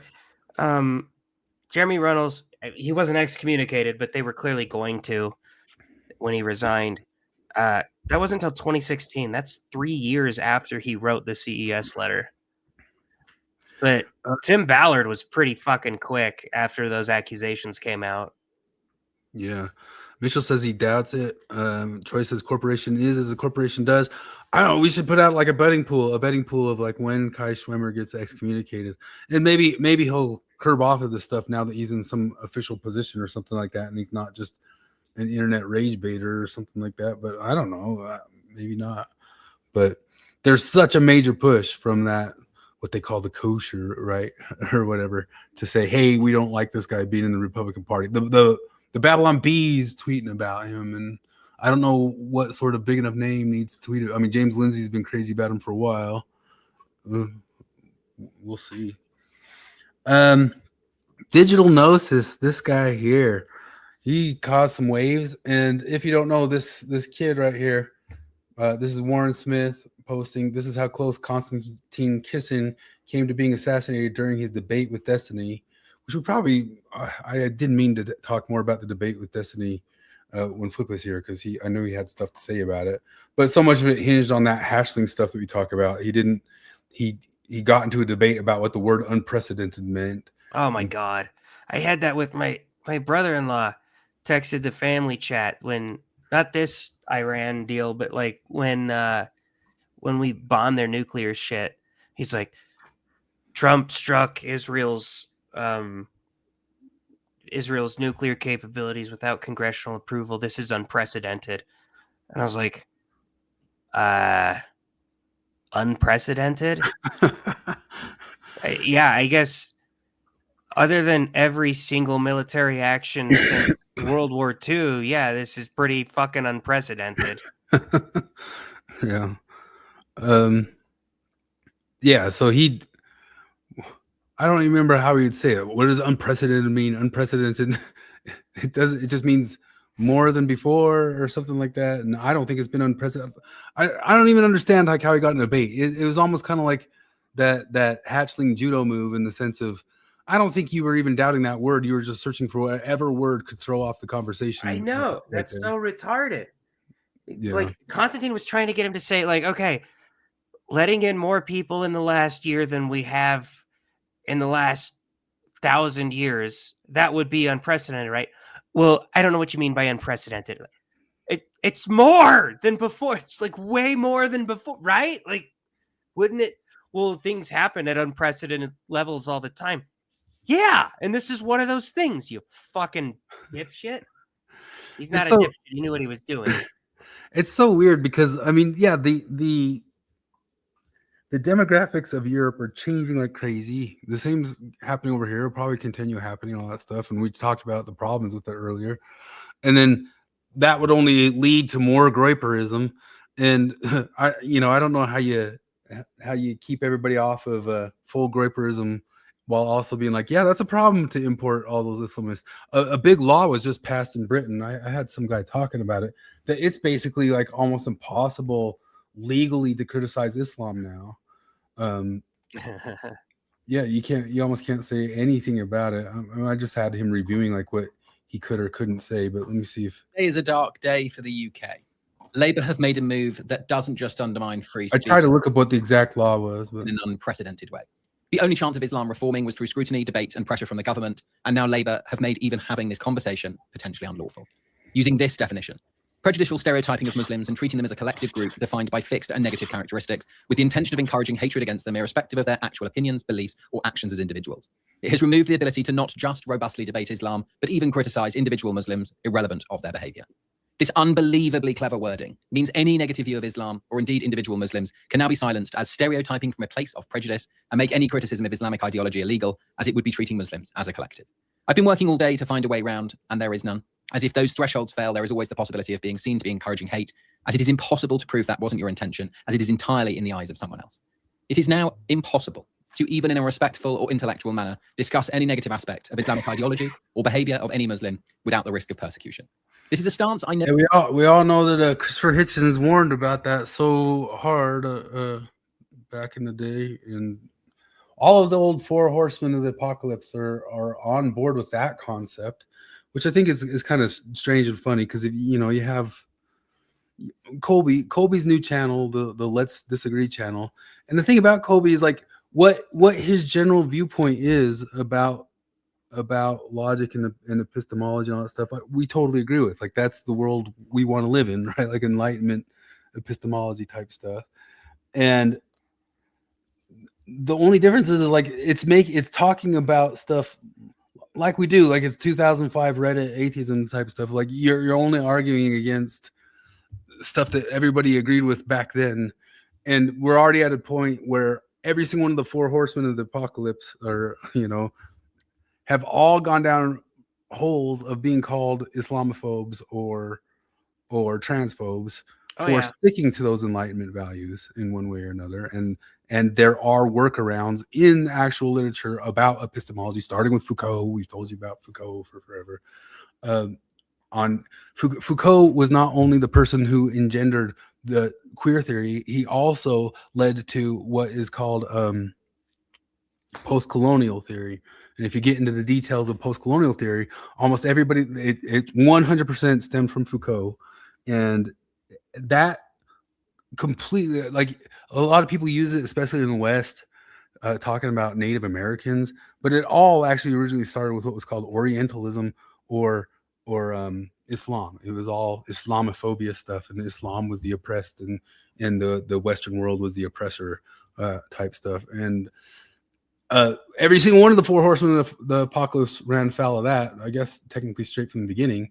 And then the rest of them who stuck around have one point or another ran afoul of the epistemology of queer theory, because both of those things don't say that it's okay to debate or disagree or deny what they believe in any way, vocally or verbally. And now they're both legally activistic, going around pushing into laws you not being able to criticize their religion. It's working in Britain, and it's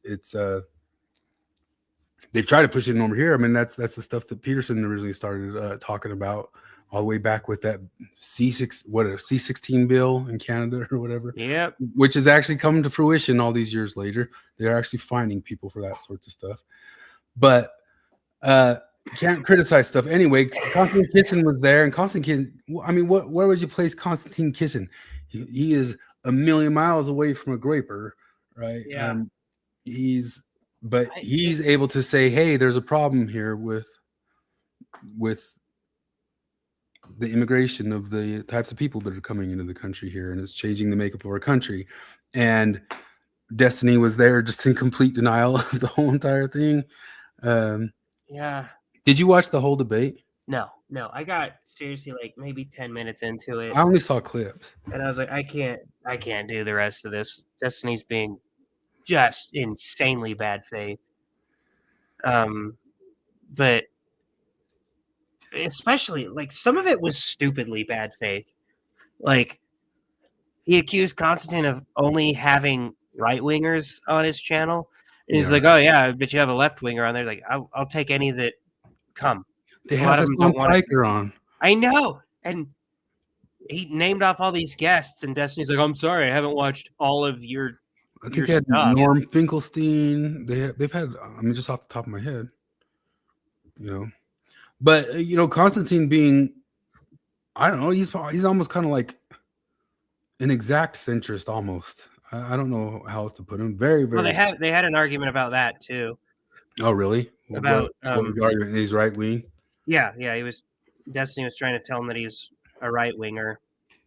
And he was like, I'm not. Well, Hassan Piker and Destiny also already said that anybody who declares himself a centrist is de facto right wing. That's actually one of their big pushes and movements over on their channel. Yeah, I mean, there are some of those for sure. There are some people who claim to be centrist but are clearly right wingers. But Konstantin. Could you name one? Could you think of one? I think that was more true a while back, and now it's kind of like everybody's fully come out and said, "No, I guess I'm right wing." If they are, I don't know. I could think of some that like Tim Pool. Yeah, Tim Pool is fully right. Tim Pool's irritating, and yeah, he still declares he's centrist or almost even like center left, and he's obviously right wing. Yeah, he's not centrist. I don't know. I guess there's like Dave Rubin, who I wouldn't call him anything really. He just I think that's right. Fake. Yeah, you're right. Dave Rubin's one. Anyway, so through that whole debate, this guy here, who's named Digital Gnosis, was there. He was present. He's actually showed up to a bunch of different things. He pops up on Peter Boghossian's channel when Peter went to Britain doing his street epistemology, because he went there to argue with Peter Boghossian. He's popped on and argued with John Vervaeke, and he's popped up and argued with Paul Vanderklay. And I guess his old story was he started listening to Peterson when he was young, and then he went to church because of Peterson. Then he felt he got burnt by that church, and so then he's gone scorched earth on telling them that they shouldn't be telling people that they should be going to church or something like that. Anyway, he was listening to this debate about curbing back the immigration in England, and this was the Charlie Kirk killing. This guy was sitting mere feet away from Konstantin Kisin during his debate with Destiny. When you hear what he has to say, it is scary to think how this could have gone. I was like fucking locked onto his eyes, and he kept like glancing down at me and then like breaking eye contact. Because I it's just somehow about you, buddy. I wanted to kill him. I stumbled upon this stream when I was just trying to research and understand the opposing view, and I was shocked by some of the things this guy was saying. Keep in mind, this guy was sitting in Konstantin's eye line. And I think he got distracted by that and didn't pay attention to a single thing. What I think that. Yes, it is just talk, but there is something more disturbing beneath the surface here. He's openly talking about wanting to assassinate Konstantin. This could have gone very differently. He even has a box cutter or X-Acto knife. I should have done. Stanley Blades just fucking sprinted up onto the stage, slash Konstantin in the fucking jugular. But he wants to kill him. You can see the chat. They're all thinking the same thing, it seems. No one seems to be bothered by this because it has become so commonplace. He knows he can do this. YouTube's not going to do anything. Done. Sorted. Prison forever on the one hand. Prison forever on the one hand. And then I should have gone. Then I should have gone woke jihad. Woke jihad. I should have gone for the white race or something. I don't know. You could say, oh, okay, well, he just worded that poorly. It's just an expression, but he takes this much farther. Then he gets into, based on what happened to Charlie Kirk, this is what I have learned when it comes to how to kill conservatives. No, I feel like my genuine psychopath thought that I've learned from the Charlie Kirk killing is if you are going to assassinate a political target, then try to reduce the gore as much as possible so people can't sympathize with the bastard who's getting it. So you'd have to go up with like a cape and like cover him in a cape and do it cleanly under there, you know, like an abattoir. Speaking of which, Candace showed tape of the shooting from directly behind Charlie's head today. Oh, really? Yeah, which is funny because she said that she saw that from TPUSA from the beginning. And in the directly behind the shot thing, I remember when she first saw it and we couldn't see it yet, she said she was playing it off like it looked obviously like he for sure had been shot from the back of the head and she could tell, and because she saw it, you know. And then the second thing is it's very, very obvious, that thing that we were all discussing forever, that he has a headset on, the headset shoots off, or these ear things with like a band around them. And I remember that was stuff that she even shined on for a while, that looks like a bullet in the air. That looks like a bullet in the air behind his head. No, it was, you can see it obviously from that thing. And I remember her playing that up after she'd supposedly already seen it. But yeah, there's no gore in it. It just shows him from the back. It looks the same. And it shows his ear pieces shoot off very obviously. And so he's literally openly talking about assassinating political targets here. So the question is, well, why? That's what I wanted to understand. That's why I take the time to even look at these streams. It's all like dog which I love that about her conspiracy theory stuff, because there was a whole huge thing about it being from the back of the head forever. She did weeks of her show about that, and other people in the crowd and all that stuff. And that's never like readdressed or brought up or said, we said this or thought this. It's just moving on. We just don't go back to that at all. They haven't gone back to anything. They haven't gone back to the airplanes. They haven't gone back to the cars. They haven't gone back to that stuff in where is it called, Vermont or whatever.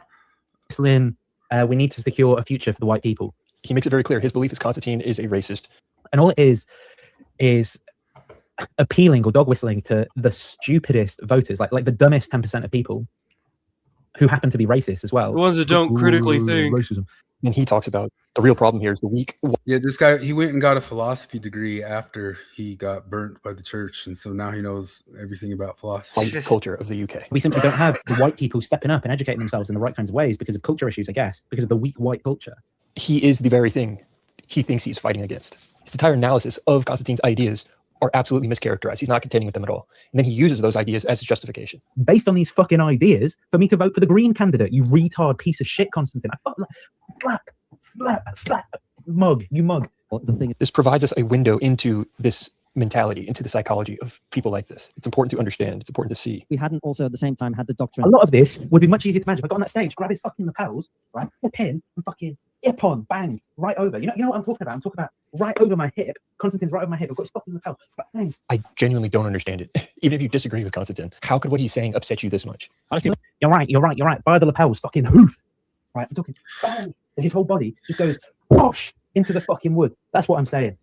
People will claim this guy doesn't have a massive reputation, okay? But we see these same ideas reflected at a higher level. Literally just yesterday, I stumbled on a stream where Destiny's head moderator is trying to talk to Destiny because he's concerned because he is seeing too many calls for violence in their Discord server. And he's beginning to worry that people aren't actually joking. Yesterday, I think Destiny referred to it as like kind of school shooter vibes going on as far as how people are talking in a way that makes people think that like not just radical and like I'm so tired of people saying like, well, Trump did radicalize me. You should be radical under Trump. Well, Destiny already said that he's fine with the violence coming out now, right? Because Trump brought it on them all.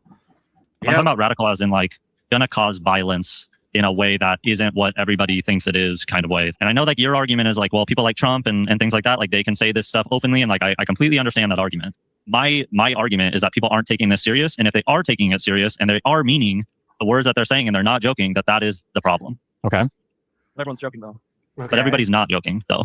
My concern is that we are vastly approaching like point of no return in our own rhetoric within the community, and I think that it is being furthered by us not addressing it. I'm forced to ask myself, how is this? If YouTube is going to kick off people like we've seen them kick off, why is this tolerated? Thank you. Yeah, Constantine. I mean, we introduced new things, so I don't know what the monoculture is. People are going to claim, yeah, but this guy's not famous. He's not. No one really knows who he is. That's why. But how is that even relevant? And multiculturalism, which have, instead of creating a monoculture into which people are encouraged to buy in and integrate, have instead created a society in which people are encouraged to see themselves as members of an individual community. He fails to see that he is the very thing he thinks his opponents are. About 40 died. But this is what I hate about these people, is like they make a career, right? They make a career out of violent and aggressive politics and riling it up and stoking it up. So therefore we should take them out because they're riling things up. They're too full of hatred, so we should hate them. Violent and aggressive. And then they're like, oh, thank you for letting me discuss the ideas and ruining your fucking country with all this bullshit. Oh, so they're ruining your country, but Constantine can't have concerns about people ruining his country. I think that concepts like England were created in order for monarchs to consolidate power in their kingdoms. And if this continues, it will only get worse. And this could have gone very differently. How do people get to the point of what you're saying in this video? Well, it all comes down to the laws of narrative. There's always going to be people that wish you harm. You just have to learn how to spot them. And if you're interested in these concepts, I do have a book coming out. Anyway, he nuked his channel, so you can't go find his channel at all. And then he wrote a Substack saying, oh, I was just obviously joking. That's here on the screen.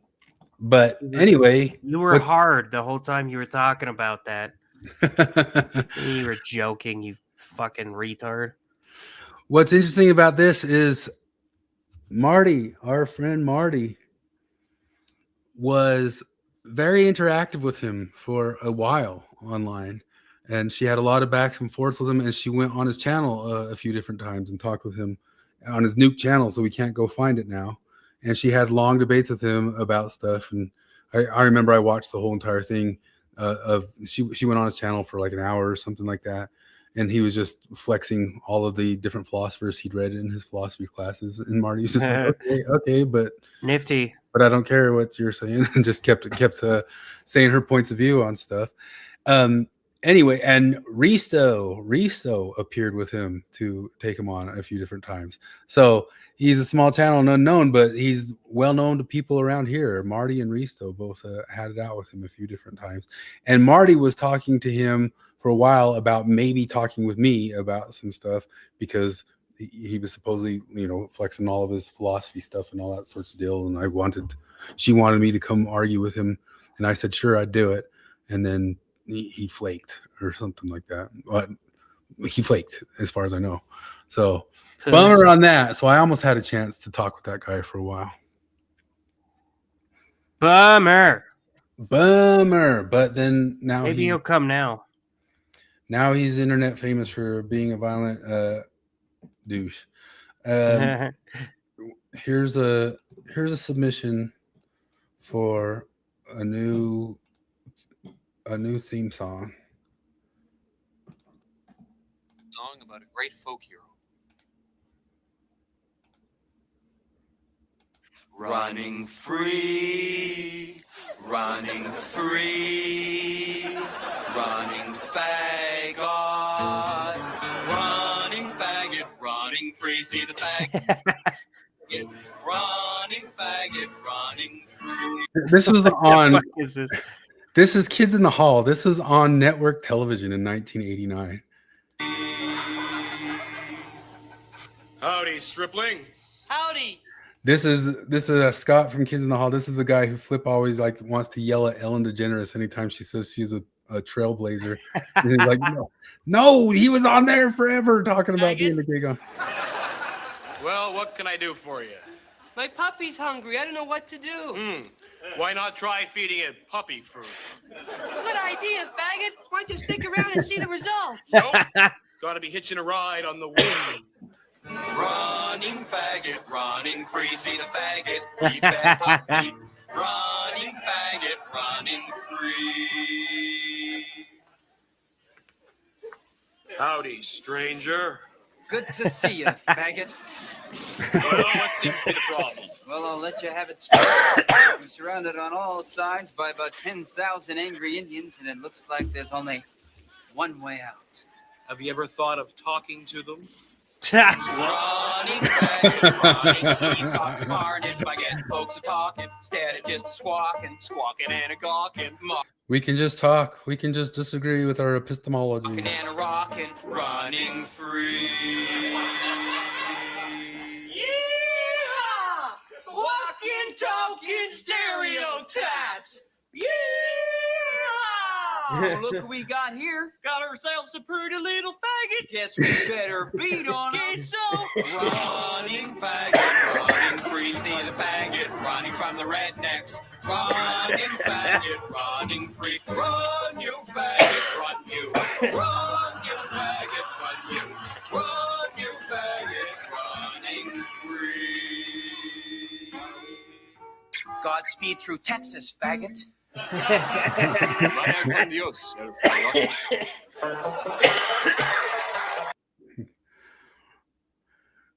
Yeah. Wow, that's awesome.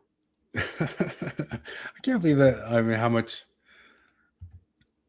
network television's changed over the time. I mean, I guess it was originally aired on Canadian television, but I remember seeing that on Comedy Central years ago. Canadian television could get away with a lot more as far as swearing.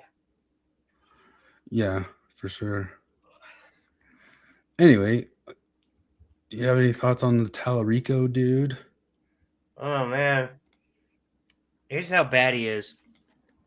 If you had him and Jasmine Crockett as the only two candidates for president of the United States, I would vote Jasmine Crockett. I'm not even kidding. But he lost her. All because Colbert gave him time and not her. I know. What a retarded fucking gimmick that was. They knew what they were fucking doing. Yeah, I guess a bunch of people all over the ex-Mormon community, Jonathan shared with us, some of them are geeked out that this guy's the second coming. This guy's everything Dan McClellan wanted to be when he ran for office a few different times. Oh, yeah. He's a pastor who says the Bible says all the trans kid stuff and everything's great. He's like if Pete Buttigieg were not a midwit. Yeah. Let me see if I can find that tab. Oh, well, this is just a famous little one. There's a bunch of stuff highlighted all around of him going around saying every Dan McClellan thing about what the Bible says. The Bible says abortion's good. Bible says he literally said that. What else did he say? He talked about it's just all the lefty Jesus stuff you're used to. Yeah. But he's saying it from a place of somewhat authority, you know? Yeah. something that you love that's not family or friends. I love, and just say this because it's on my mind, the trans children who showed up yesterday at the state capitol to advocate for their humanity. They shouldn't have to, but it was an inspiration to watch. You think you could like take a second to be relatable? You know, you could be like, you know what? After a hard day's work, I like unwinding by cracking a beer and watching some football. Of course, he might be able to pull it off. I don't know. There's this weird, politicians are this weird breed of people that are incapable of being relatable at all. And it's weird that like Trump is the best of almost any politician at relating to the common person. And he's not the common person, you know? He's a fucking billionaire. I mean, but it's almost like he's relatable in that like he treats journalists like the sacks of shit that they are. Yeah. He likes McDonald's, which even most normal people will not cop to liking McDonald's. he just kind of is what he is. He doesn't. Man, do you like McDonald's especially with them being? Did you see we talked about it at the start with Steve last week, just the McDonald's CEO and that fake burger eating thing that's been going around. Do you like McDonald's? I mean, I like it all right, but I don't even view it as a burger, you know? Yeah, it's something else. I have to view it as like the candy version of a burger. Well, I think that's exactly what it is. People ask like, why does it taste different? Why does it seem so? I think there's sugar in every single ounce of it. Oh yeah. They add sugar to the bun, they add sugar to the sauce, they add sugar to the meat. The only McDonald's burger I can really eat is I can have the McChicken and the double cheeseburger. That's about it. The Big Mac is disgusting. I did not eat a Big Mac until I was well into adulthood. And finally I was like, you know what? I didn't either, and I tried it. It was probably, I don't know, 10 years ago. And like, I'm gonna go get just the McDonald's thing. Yeah, and no, it was just a couple years ago. Like sugar. It tasted like sugar. Well, and the Big Mac's even worse because I never really had looked at a picture of a Big Mac, and I got it, and I was like, wait, is that another bun in the middle? Yeah. Like, easily the worst part of any McDonald's burger is its bun. And somebody saw a burger, is like, you know what this needs? It needs more of our shit bread. Like, what a disgusting... Who eats Big Macs? Who likes that shit? It's disgusting. Mitchell says best fries. I don't know, because I don't know if you guys know this, but I am an Irishman who is allergic to potatoes. What the fuck? Since I was young. Yeah, it doesn't make any. Oh my God, doesn't make a lick of sense. That is so sad. Yeah, I don't have many. It's not like an allergy. Like I'd go to the hospital. I can take what do you call it? Like a Benadryl after and be fine if I get some in me or something. Dude, but yeah, it messes me up. I fucking love potatoes. No, McDonald's fries are really, really good if you get them There's a window, right? If you get them anywhere in between right after they come up and 45 seconds later, they're really good. But they expire after that 45-second period into something that's not edible anymore. Troy says, when McDonald's opened in my hometown, they had 25-cent Big Macs. I bought $1 worth and ate them all at once. Got so sick I've never had one since. I don't know how you could get through one. I didn't even eat the whole thing. I ate the whole thing. Well, actually, okay, I think I probably did eat the whole thing, but I took the middle bun out. I was like, whoever decided to put the middle bun in a Big Mac should be in prison. So I totally sense the sugar in it. I could just sense it. Yeah, no, you can. It's that's why I call it the candy version of burger. It's not a burger at all. Yeah. And I guess Sargon was talking about, he had some clips of it. He said there's actually some examples where a lady like left one in her attic for 25 years and it's still intact and it looks fine and it doesn't decompose as fast as like other burgers. You can look at, and I don't know if they're real, but years and years ago, I remember seeing this dude did an experiment of a Big Mac that he just let sit on his counter for like a couple years versus a brand new one. And you could tell the old one was older, but there's like zero mold growing on it. Like even fucking Mold is like, nah, I'm good. Yeah.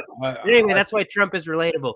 And you get these other politicians, it's like they're allergic to being able to even pretend to be relatable. You get fucking Liz Warren. Are you thinking of the beer? Oh, I'm gonna have a beer. I was gonna mention that exact moment. Yeah, It's or so you got Hillary stained on my Clinton. brain. I don't feel tired in no ways. What do you put on your food? Hot sauce. I always have some in my bag. Kamala Harris. I make collard greens in a Oh yeah. I forgot about the collard green. You got fucking AOC, who admittedly is usually better at being relatable than the other people I've mentioned, but like code switching to sound like a Southern Baptist pastor when she's talking to black people. Yeah. Gavin Newsom telling him like, I'm just as fucking dumb as you are. Gavin Newsom's the worst. Corolla goes off on him so much. They're so bad at it. Yeah. How can you be that bad at it? Yeah. Like you have training. I thought about this. This should immediately disprove blank slate theory to anybody who even tangentially hangs on to it. Is the campaign of Kamala Harris. The amount of shit, the amount of money they spent on that campaign, and the amount of she has had the best trainers in the fucking world trying to just teach her how to look like a person, and she can't do it. She just can't. And I'm like, there's some people who are just bad at it. Do you think if they held a revote right now tomorrow, she'd win though? That's possible.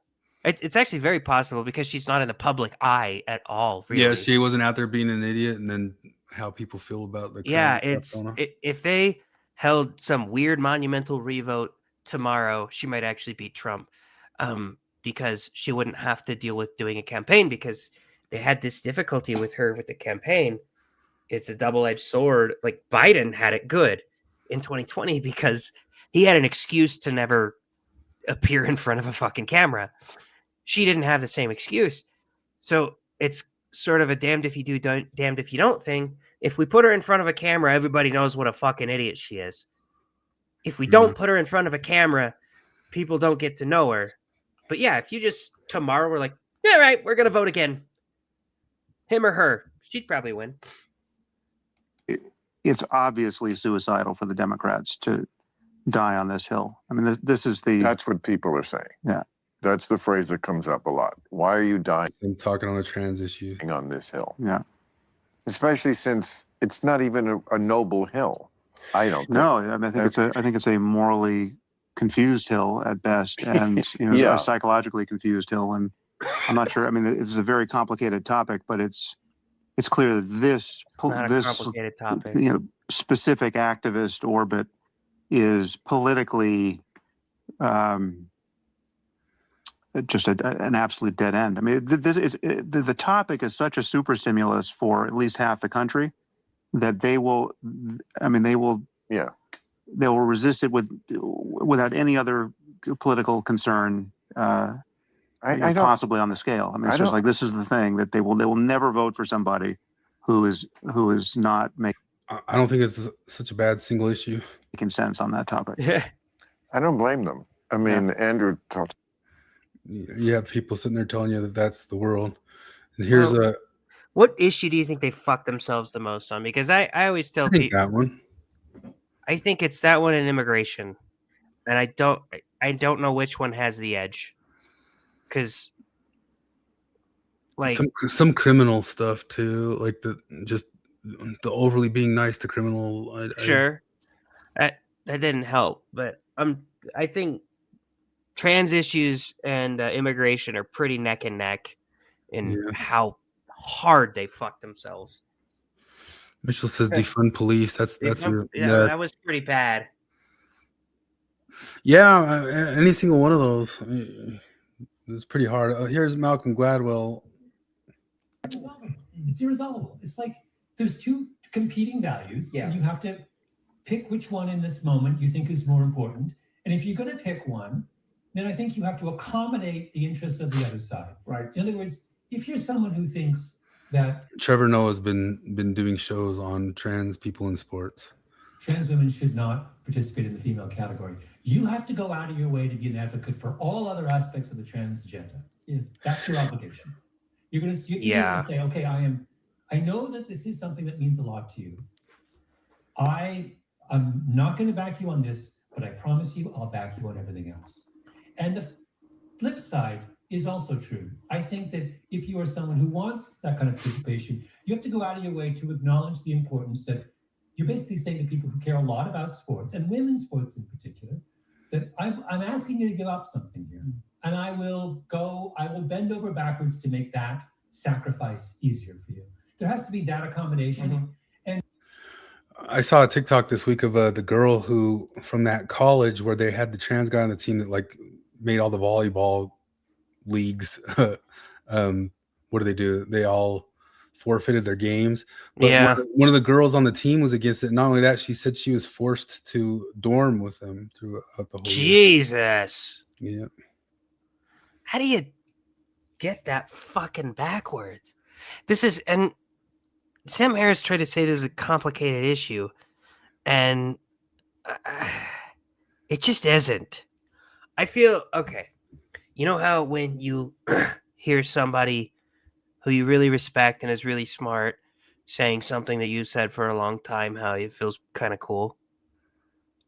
Because that's what I feel. I've been listening to a lot of Adam Carolla lately, and I did not listen to him before. And I'm like, oh, okay, yeah, I'm not retarded because he's smart and he's saying this shit. In fact, there's a joke I can't use anymore because I kept using my joke about me being president after World War II and being like, okay, Jews, you get your state, where do you want it? And they're like, we want it right here surrounded by people who have it written into their charters to kill all Jews. And I'm like, no, you don't get that. You can have Nebraska. So I always said Nebraska. Right? But apparently, the same one? Well, for years, apparently, he's been saying the same thing. But he's Baja, California. Yeah, Baja, Mexico. Yeah. Baja, Mexico. Oh, okay. You guys can have Baja, Mexico. And I'm like, yeah, that's actually even better than mine. But he said the same thing as I've been saying on the trans shit forever. Is the answer to this is fuck you.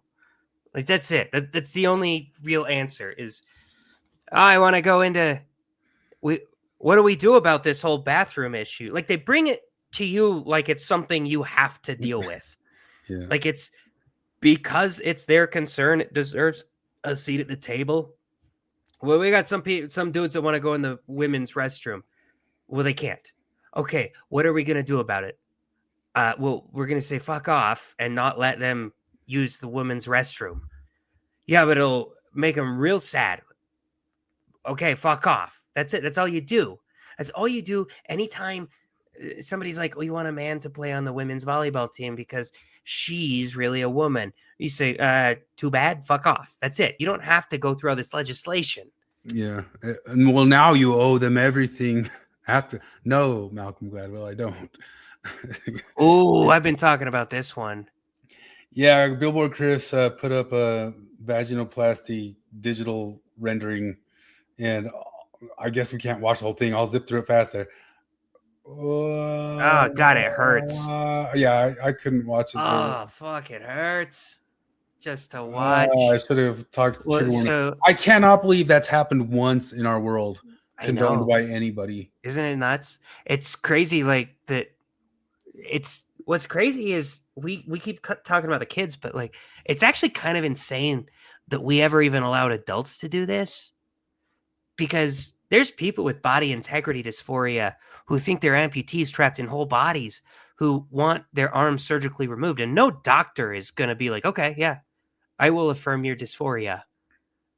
Yeah. But they'll be like, are you crazy? I'm not going to cut off a healthy body part. It's like, oh, sorry, doc. I meant my dick. Oh, why didn't you say so? Come right in. You know, the Jazz Jennings one is exceptionally crazy because I actually watched the I Am Jazz show pretty religiously. I was very fascinated by it when it first came out. And this, I'm pretty sure I've talked about it on here before, but that tweet right there is right. Yeah. Due to puberty blockers, Jazz didn't have enough penile tissue, so they had to take a graft from his abdominal lining. Boys as young as 16 have undergone this surgery. Jazz was 17 when he got bottom surgery. So, like, first off, when they say we're not doing surgery on minors, they are doing double mastectomies on girls that are minor. They're doing those all the time. But also, Jazz Jennings got it when he was 17, which is pretty fucked up. But I remember watching the doctors say, well, okay, because we didn't block puberty, we eliminated it. We need to call it puberty elimination, because that's what the goal is. If you have a hormone deficiency, if you're going through precocious puberty, we're blocking puberty for a little bit. If you're trans, we're not blocking it, we're entirely eliminating it. So they entirely eliminated. Jazz never went through puberty, and so his dick was too small to make a vagina out of. And the fucking Frankenstein shit they were going through, like the doctor was talking about, okay, it's that doctor that got implicated in Epstein, that Asian guy. He's like, okay, so what we're going to do is we're going to put a saline sack in your nut sack. And every day we'll inject a little bit more saline in there until it's expanded to the size of a cantaloupe. And then we'll use that excess tissue to fashion you some labia, because we didn't have that before. And they didn't end up doing that, but that was his idea. And it's just batshit.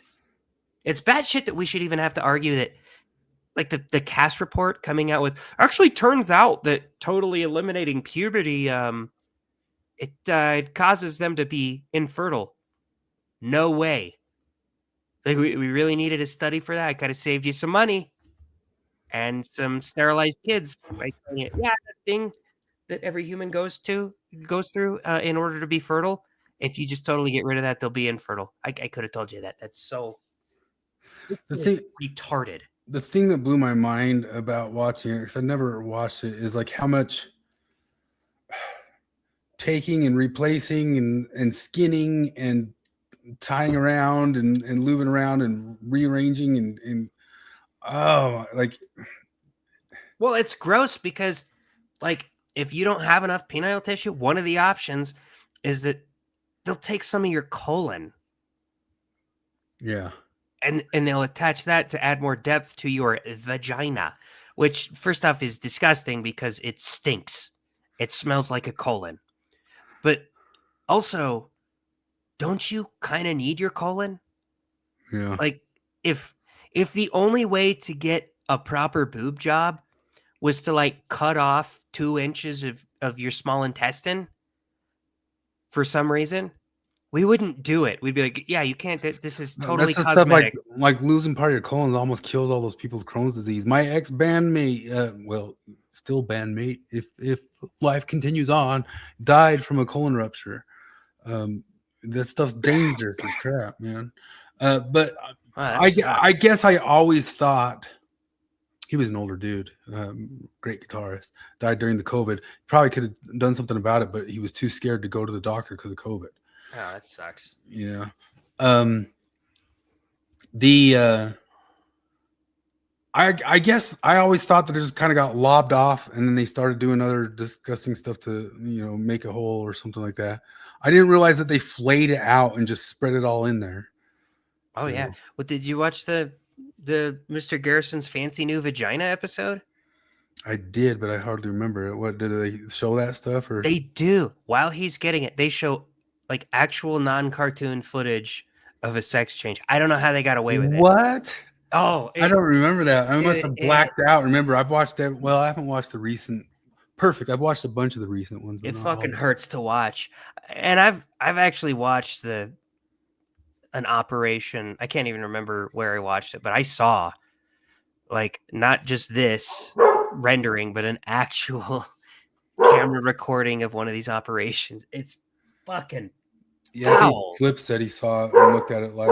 He said like he even thought like maybe everything was all right or cool until he actually like looked at it and saw it and it was like, nope, nope, this is barbaric. No. Well, yeah, no. no, that's the thing. Before you Me, actually, I never need to look at it to think it was barbaric. I thought from the start the concept of it. Well, Was, it's before you think about it too much. They're like, oh, you just give you a vagina, or whatever, and then you don't really think about what all that entails. But the second you think about it, like, how would that work?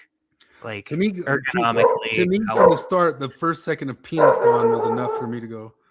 But yeah, there was part of me kind of going like, is there even whole space back there? I don't know how it works. Yeah. Yeah. But no, anyway, this Phil Hartman sketch from the 90s, Devin Stack posted it. It's, I guess, in Saturday Night Live, they made a whole sketch about this guy who just gets trans happy and just wants to trans every single boy he sees. Really? Dude, you bummed me out with Phil Hartman.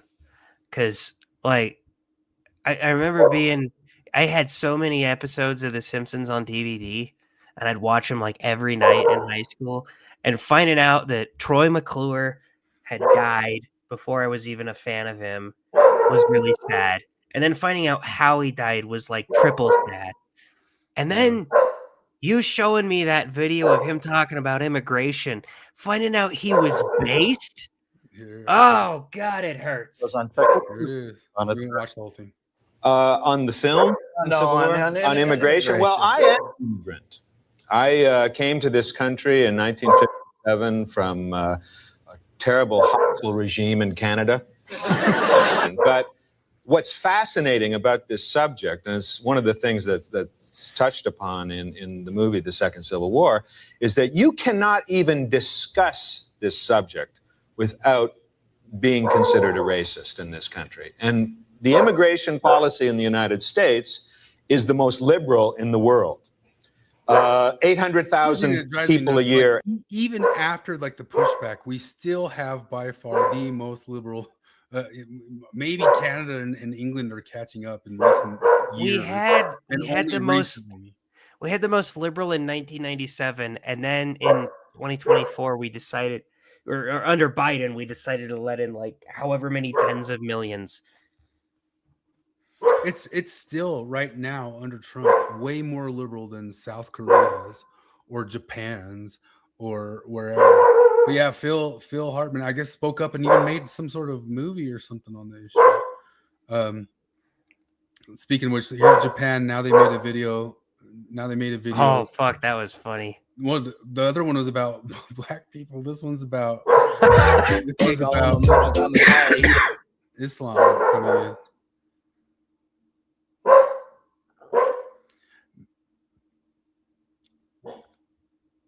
That's their official political party, the party that's in power right now.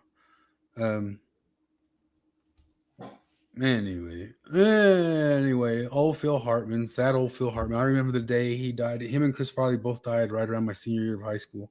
Oh, really? And all of us were super heartbroken that both of them died. I mean, I knew Phil Hartman perfectly well. Like the whole time I listened to Simpsons, maybe not right at first in like 88, 89, but really quick. Cause I mean, I started watching them on Saturday Night Live, like what, 91, 92. And of course the guy like ripped on and did a great job ripping on Clinton for years. In my mind, he was Bill Clinton, because he was Bill Clinton on Saturday Night Live for all that time. Back when Saturday Night Live was allowed to make fun of a Democratic candidate. Good times. That's so crazy that we just can't make fun of any sort of Democratic president at all anymore. Wow, man. And they had so much material with Biden. Oh, yeah. Here's the crazy part. They also have a ton of material with Trump, but somehow they're bad at it. Yeah. Trump is so easy to make fun of. And they're more recent, dude. When they used Alec Baldwin, it was terrible. Their more recent dude is pretty good. Is he? I haven't watched. He does it pretty well. Yeah, he does it pretty well and can do some funny stuff with it. But I'd say in the past 3-4 years, Saturday Night Live's been hit or miss, but at least there's some hits in there. Yeah. They've done a couple of different things lately about women, and there's been 2 or 3 just different skits about how women will overlook everything just for the tall guy. Like they do not care about short men at all. They've done like 2 or 3 skits about that. I'm like, oh, they're getting whole math or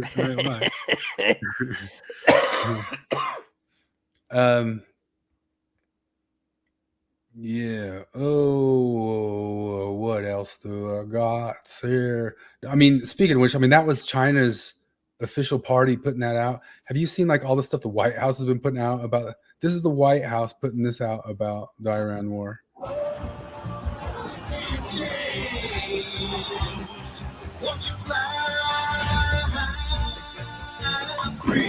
Here comes the heat from the USA. What a strike!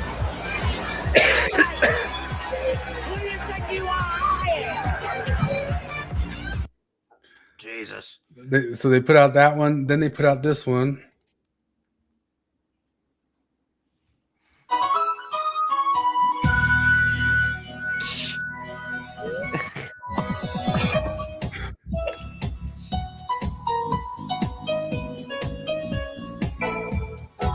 Holy what? 10.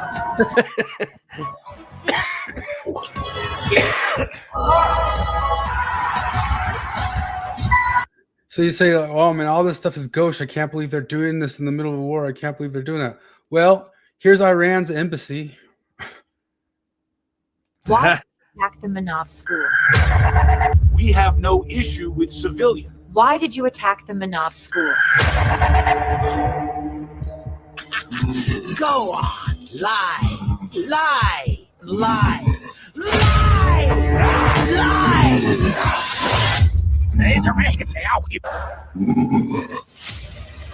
We didn't hit the Manab school. America doesn't have Tomahawk missiles at all. We care deeply about the Iranian people. So they're all putting out AI slop. Nowadays. Here's the Chinese embassy. Oh, it says unavailable now. Dang. Oh man. It was just a dumb one like that other one of Trump being, I guess, just imprisoning a bunch of birds and blowing them up or something like that. But it's so stupid.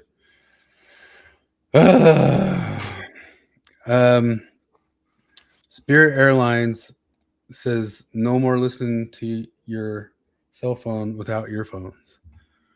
Racist. CEO of Spirit Airlines. Earlier this week, a competitor of ours, United, announced a new policy where they would effectively be banning any passengers who refuse to use headphones while using electronic devices on their planes. We received thousands of phone calls from concerned customers, all on speakerphone in crowded public areas, of course, worried that we may be implementing this policy as well. We want to ensure everyone that Spirit Airlines remains committed to our goal of providing the least peaceful and most uncomfortable travel experience in the country. While United Airlines wants to brand themselves as a stuffy airline, think of Spirit as more of a carnival cruise line of the sky. We love hearing your favorite reggaeton and rap songs on full blast, as well as encourage you to watch your favorite TV shows and scroll social media without headphones at full volume. Also, don't forget to sneak personal alcohol on our flights and have some drinks to take the edge off. We're also changing our policy to now allow smoking in the lavatories, and to accomplish that, have let the batteries on all the smoke detectors run out to provide our customers with that comforting sound of that low battery chirp. And while we don't encourage travelers to have full fist fights while flying with us, we know that stuff like this happens. That's why starting now and completing sometime in 2027, we'll be adding mini octagons at the back of every plane for customers to fight each other while mid-flight. We'll also be partnering with Kalshi to allow live betting on combatants so you can get the most out of your experience. Thank you for flying with Spirit Air. That thing drives me nuts, but Matt Walsh started covering it. He started covering just general decline.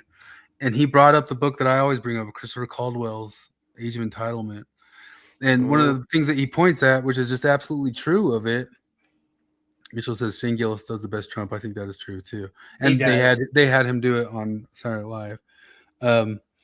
But the new guy in SNL does a pretty good one. And it's not all... I think I showed it on here before, but Jamie Foxx does a really fucking good Trump. Oh, I've seen that. Yeah, I have seen that.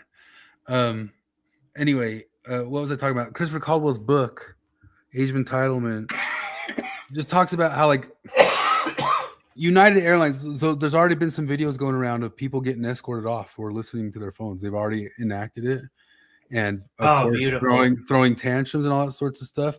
But part of what that book is like it just gives like an undue power to say. Do you remember like when that gas station got sued because they weren't hiring people with criminal backgrounds, and that criminal No. background, they weren't hiring people with criminal background. They lost the lawsuit because it was racially disproportionate. They don't know how often they just lend ammunition to the racists. They do, That's like but when that stuff people- wins, and that's one of the big major points of that book. Is it just gives this will get they will get sued. They'll get sued and they'll lose. They'll apologize. They'll pay the people. Well, it's like when Carnival Cruise did this. They started saying, "All right, no more using Bluetooth loudspeakers. Y'all targeting the black folks."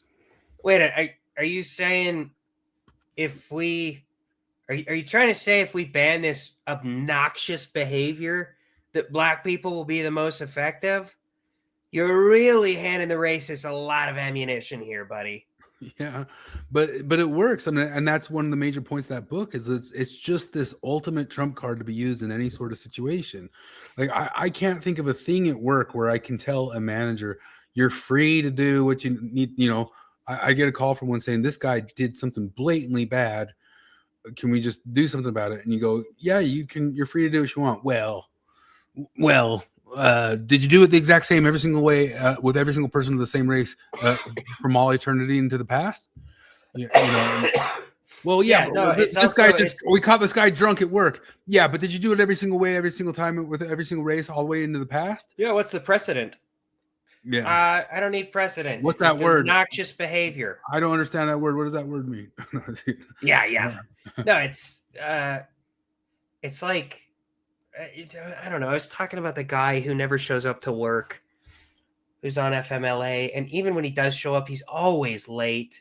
They gave him chance after chance after chance after chance, and then it was funny because another person got caught up in time card fraud, and I was like, "What would you do to this person as an HR exec if they did this?" I didn't tell you about the first guy, but I told you about the second guy who had briefly been caught in time card fraud.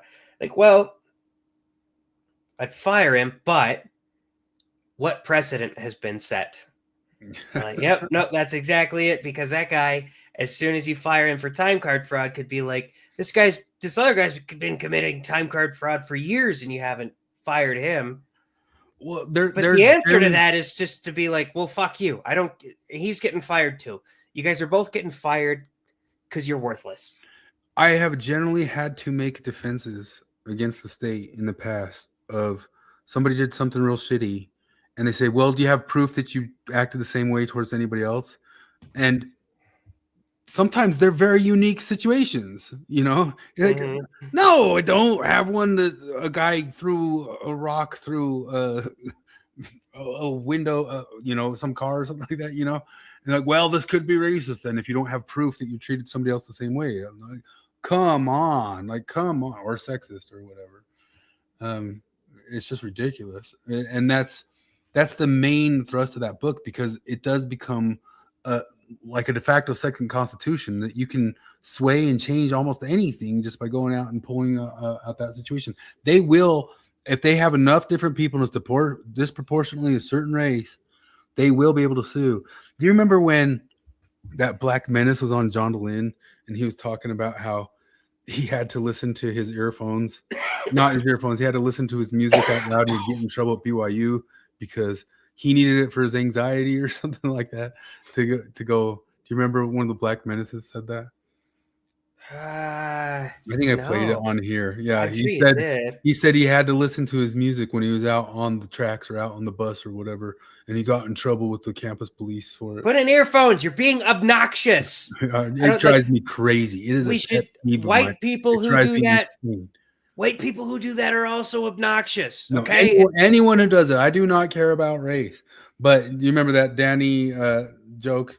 I think I shared it on here. Shoot, give me a second here.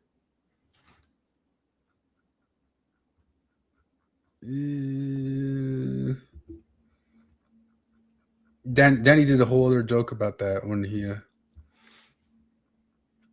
About obnoxious behavior. no, about people listening not using earphones. Oh. Didn't I thought I played it on here once before. That's fucking. There was this dude that we worked with who is. I'm convinced he was legitimately retarded. But he wouldn't charge his headphones ever. So we'd be in the break room, and we'd all have our headphones in, listening to stuff or whatever. And if his headphones died, he would just start watching TikToks on loud on his phone, and then he would like fall asleep during lunch. And so it would just play the same TikTok over and over and over. And finally, we were like, dude, that's annoying. Stop doing that. He was white, by the way. But like, oh my God. Like, we told him a million times and he just never, it didn't click. He just thought we were joking with him. We're like, no, we're not joking. You're annoying, man. Yeah, Danny, I just could regurgitate things. I thought I played it on here before, but he has like a whole little bit about how you're not allowed to notice races, but you are allowed to say things like, I've noticed there's a lack of diversity. And so he says, there sure seems to be a lack of diversity in the people listening to their cell phones without headphones on. So that's the way you can phrase stuff now. There's a lack of, I think I found it. We'll let him do it. Cool to be racist? Not cool to be racist, though, right? We can all agree on that, everybody. 2025, not cool to be racist. Yeah, it's kind of tacky to say racist shit at this point. You can't say racist stuff. But here's the thing, and this goes for anybody. Doesn't matter who you are, what you look like. Sometimes you'll think of something racist, and you'll be like, shit, that's a good point, though. That is a valid point. But we're not saying the racist things. I figured out a little loophole. So you're not allowed to say racist things. You are allowed to say that things lack diversity, right? That's totally acceptable. Like, you're allowed to say, you know, there's a real lack of diversity in people walking around outside with speakers at full volume.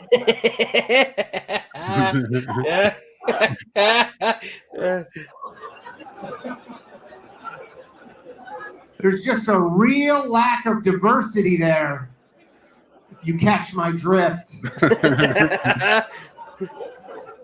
And now, I don't know what race you guys are thinking of right now. That's not my problem, though. That's not my problem. It's your problem because you're racist. Yeah, I don't say it is like to be black, but the Mexicans do it big time. How did Ryan and Danny find each other? Because like they are just a perfect foil to each other. I think they're from the same city in Canada. I know they're both from Canada. I don't know. It's just I've never like they have a better chemistry than like Key and Peele. Yeah. It is weird that the things that are acceptable in terms of race stuff that you're allowed to say, like in America during the last election, the people, the Democrats, they kept saying this all the time. They kept saying, because they were talking about voter ID laws, and they kept saying, black people, we can't have voter ID laws because black people don't know where to get ID. I'm like, that's fucking racist. That is legitimately racist. What do you mean black people don't know where to get ID? Oh, and they're like, too yeah, dumb. you can just say that.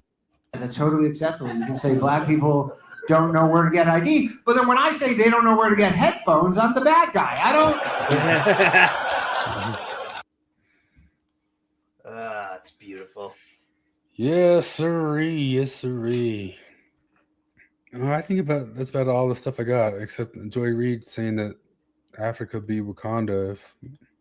Did she? Wakanda, it's the Democratic Republic of Congo. Holy fuck. There is a real Wakanda. It's the Democratic Republic of Congo. It has every mineral that you need to make iPhones, your cell phone, the cobalt. It has gold, every mineral, silver, gold, copper, everything. Yeah. It has every mineral in the greatest abundance on the entire planet. It should be the richest nation on earth.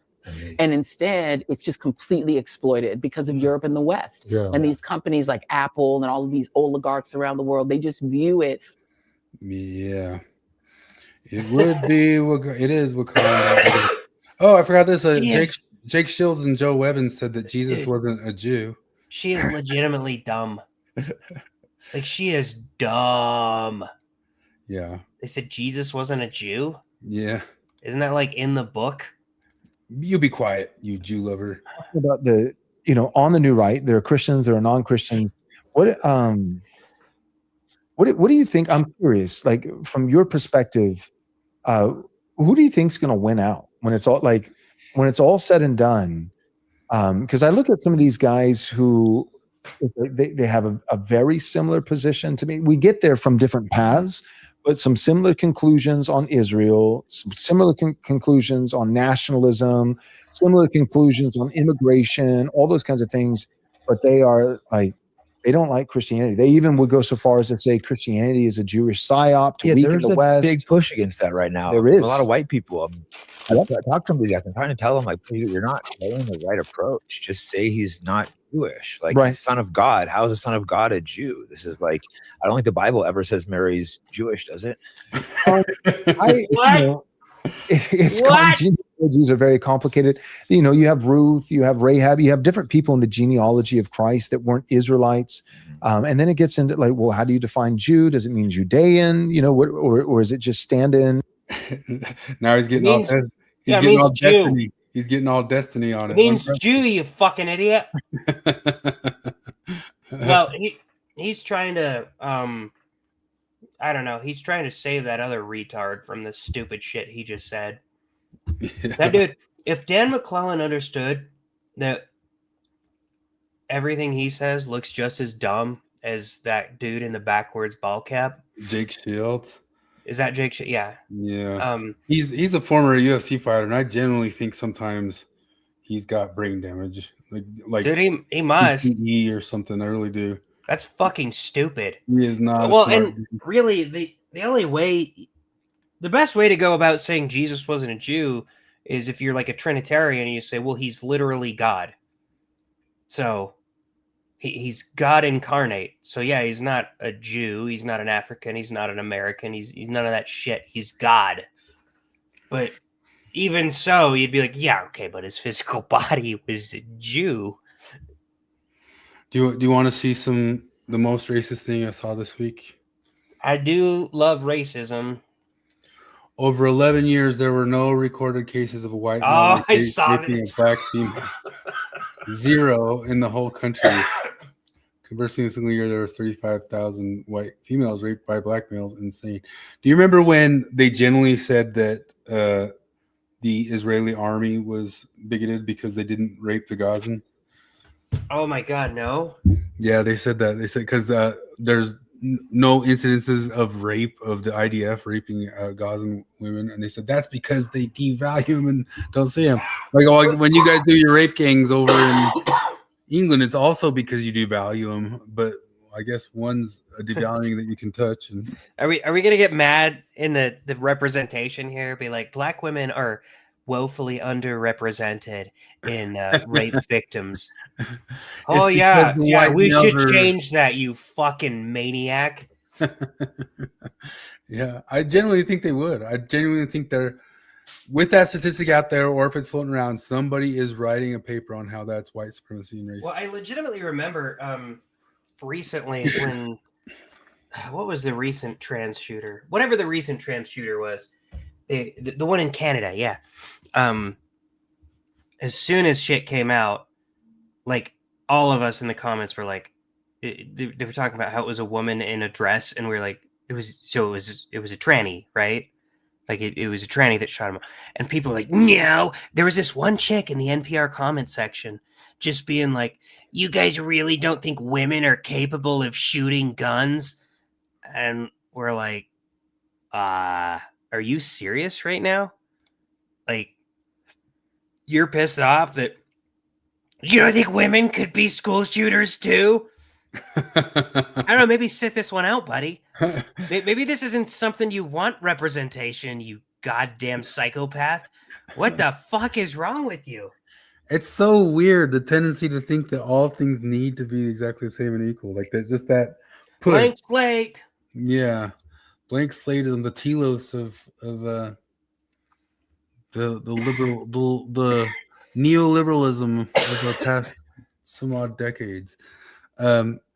I just saw. I have not seen this, but I saw Actual Justice Warrior post a Norm clip. I think it is the famous clip, and it might be just a good one to stop on. But I can't say my friend's name, but he said his biggest fear yep, it is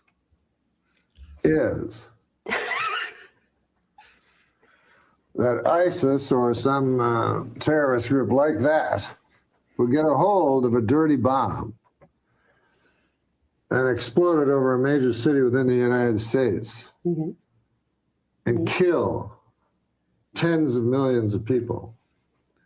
Because then the blowback against innocent Muslims would be absolutely terrible. Yes, that's right. That's true. They just nod.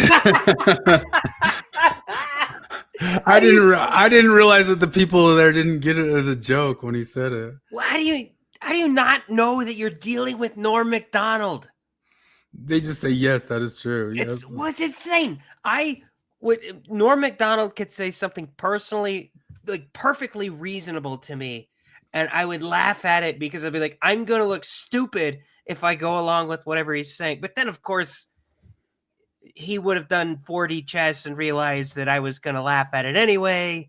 And then my laughing would be, it's a trap either way because Norm was a genius. But like, you're dealing with Norm Macdonald and well, this is what I was talking about with everybody talking about this the Allahu Akbar dude that chucked that soy fag, chucked a nail bomb over his head while he was like, all of the defenders are just walking face first into a Norm Macdonald joke. Yeah.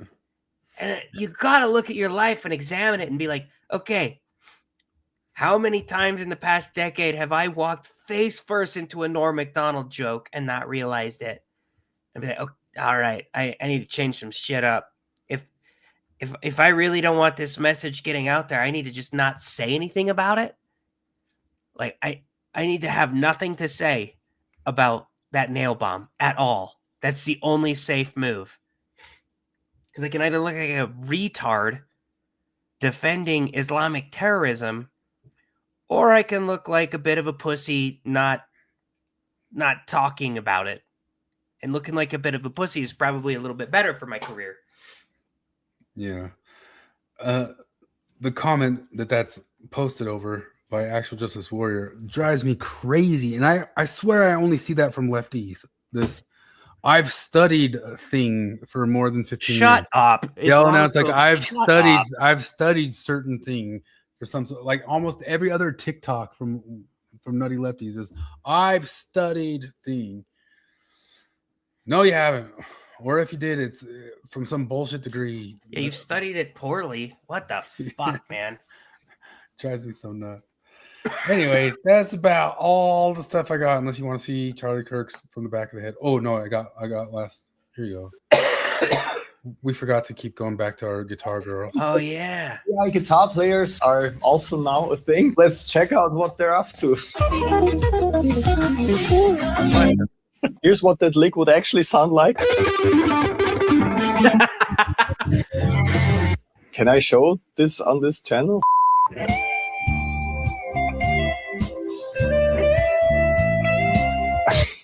With some of the bands, the fingers kind of go off the fretboard a little bit, and also the strings aren't exactly animated, although there's a huge bend happening right here. We don't actually see the string moving up.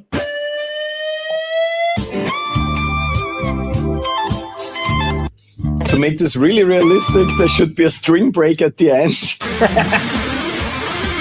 And there we have it with the shredding. There's too much arm movement. If you still enjoy seeing real people playing guitar, consider giving me... Now I probably like jacked my algorithm and we'll see a bunch of... Maybe one last... Oh, there you go. I got it going. Do you know Van Morrison has lost his mind and he's written the weirdest ass songs. Okay. Probably my number one favorite musician of all time. Wow. I was driving in LA and I passed a poster that says Van Morrison latest record project. I put it on Spotify. This is the first song that plays. Okay. Feels like a classic Van Morrison vibe immediately. Have you got my You know? Yep. latest record Okay. project? You got my What? Yeah, I got it. latest Okay. All right. project? Stop there. Have you got my latest record project? One, your album? Just say album. Two, what is this catch-22 of a song? We're listening The to you. song is Gus. an ad? This is like if you put on like a Martin Scorsese movie and the first scene was Martin Scorsese being like, will you watch my new movie, this movie you're watching? Let's keep going. I'm sure the lyrics will get better. Have you got my The sha-la-la should come, like, when you, like, sing, like, I love you, baby, that's when sha-la-la should happen in the background. Yeah, not have you given me money for my art. Ooh, Sha-la-la. The thing about these lyrics is that they're, like, poetic. You don't know exactly what he's talking you get about. to fill in the space yourself a little bit. Yeah. Now see if you can like figure out what's Van talking about. What does this mean to you?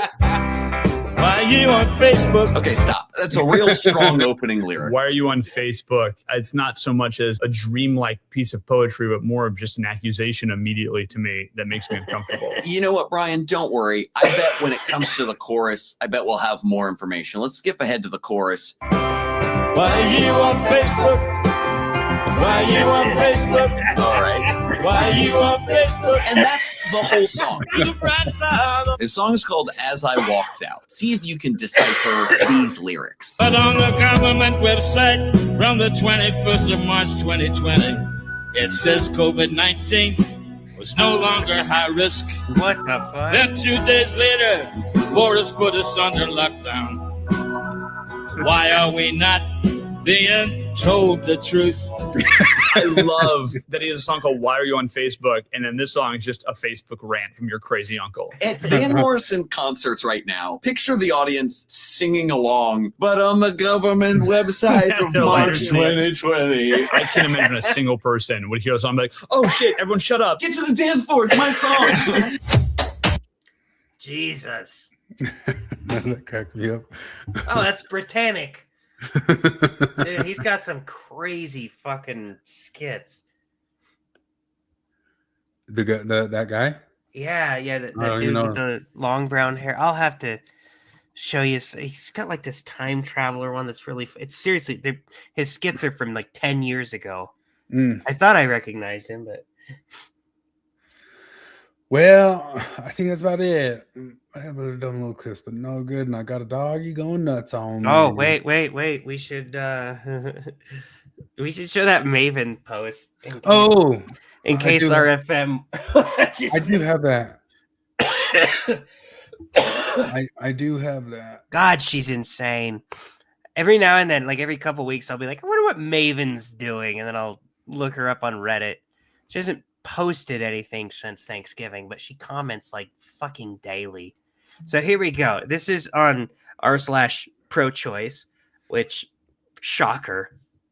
It's like, okay, I, female 24, have been dating a guy, 28 male, for around 3 months. We should have done this at the start. I know. Sorry, go ahead. He is loving, caring, kind, and the best. What? I actually have this on as my first slide. We just got to go by the slides and stuff. But sorry, the go ahead. best boyfriend. Our families are close too, and he truly makes me so happy. We're both Catholic and religious, but he's anti-choice. He doesn't like killing babies. And I'm someone who truly believes in feminism and live and let live. Yeah, that's what feminism says, is live and let live. We just don't see eye to eye on this, and I don't know what to do.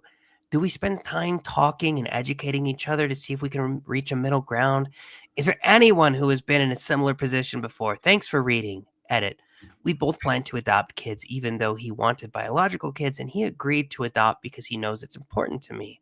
I'm holding on to hope that I can talk some sense into him and that he will be pro-choice too. He said he used to be until 4 years ago. Okay, so just keep in mind, this post, a summary of this post is, I got a boyfriend. I really love him. He's great. He treats me well. Our families get along. It's so awesome.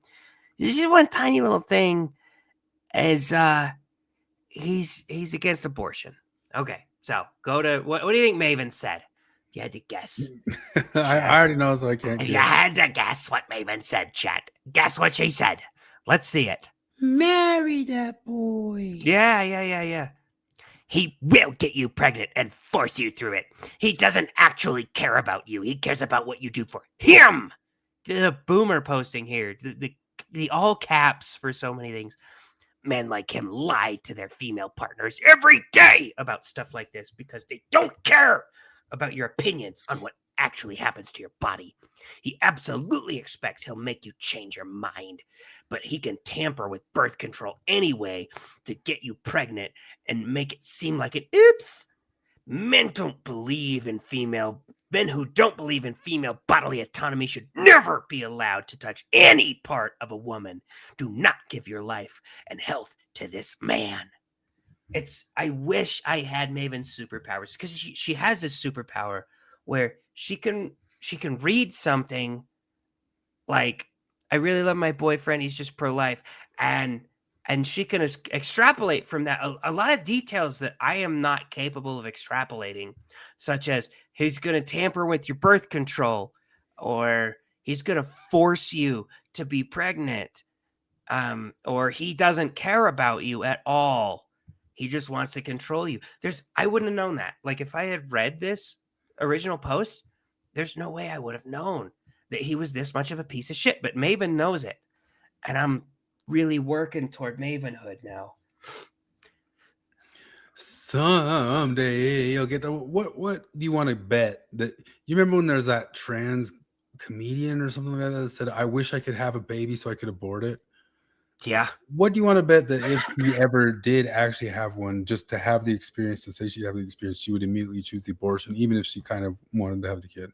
Oh, yeah, he'd abort that baby. Just to be as a part of that. And if people to know, Bill Real announced he's not doing Mormonism After Dark anymore. Oh, yeah. Kind of weird. Baby, I'm not doing Mormonism After Dark. Is it because you're not? Is it because you're not capable of being funny? That's probably a good move, I guess. Too serious for it or something like that. I mean, it did kind of just become an extension of Mormonism Live. Yeah. Stuff when they should have just been cornballing around all the time. It's as cheesy and named the exact same as Ben After Dark. Ben After Dark? Yeah, Ben Shapiro. He's got that show he calls Ben After Dark. Have you not seen that?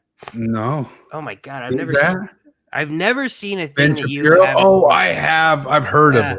I was gonna say, I feel like you have one of those Hermione Granger time turners, that she does to do multiple classes in the same time period.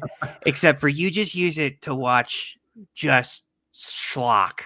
No, it's double speed, and I have gotten more used to triple speed. And there's definitely certain people I can't listen to any accent on triple speed. Yeah, but most American English I can triple speed, and that I have my earphones in when I'm walking a dog, when I'm lifting, when I'm working on just some Excel sheet at work. So it's just a lot of time. Nah, I think it's a time turner. Okay, you're right.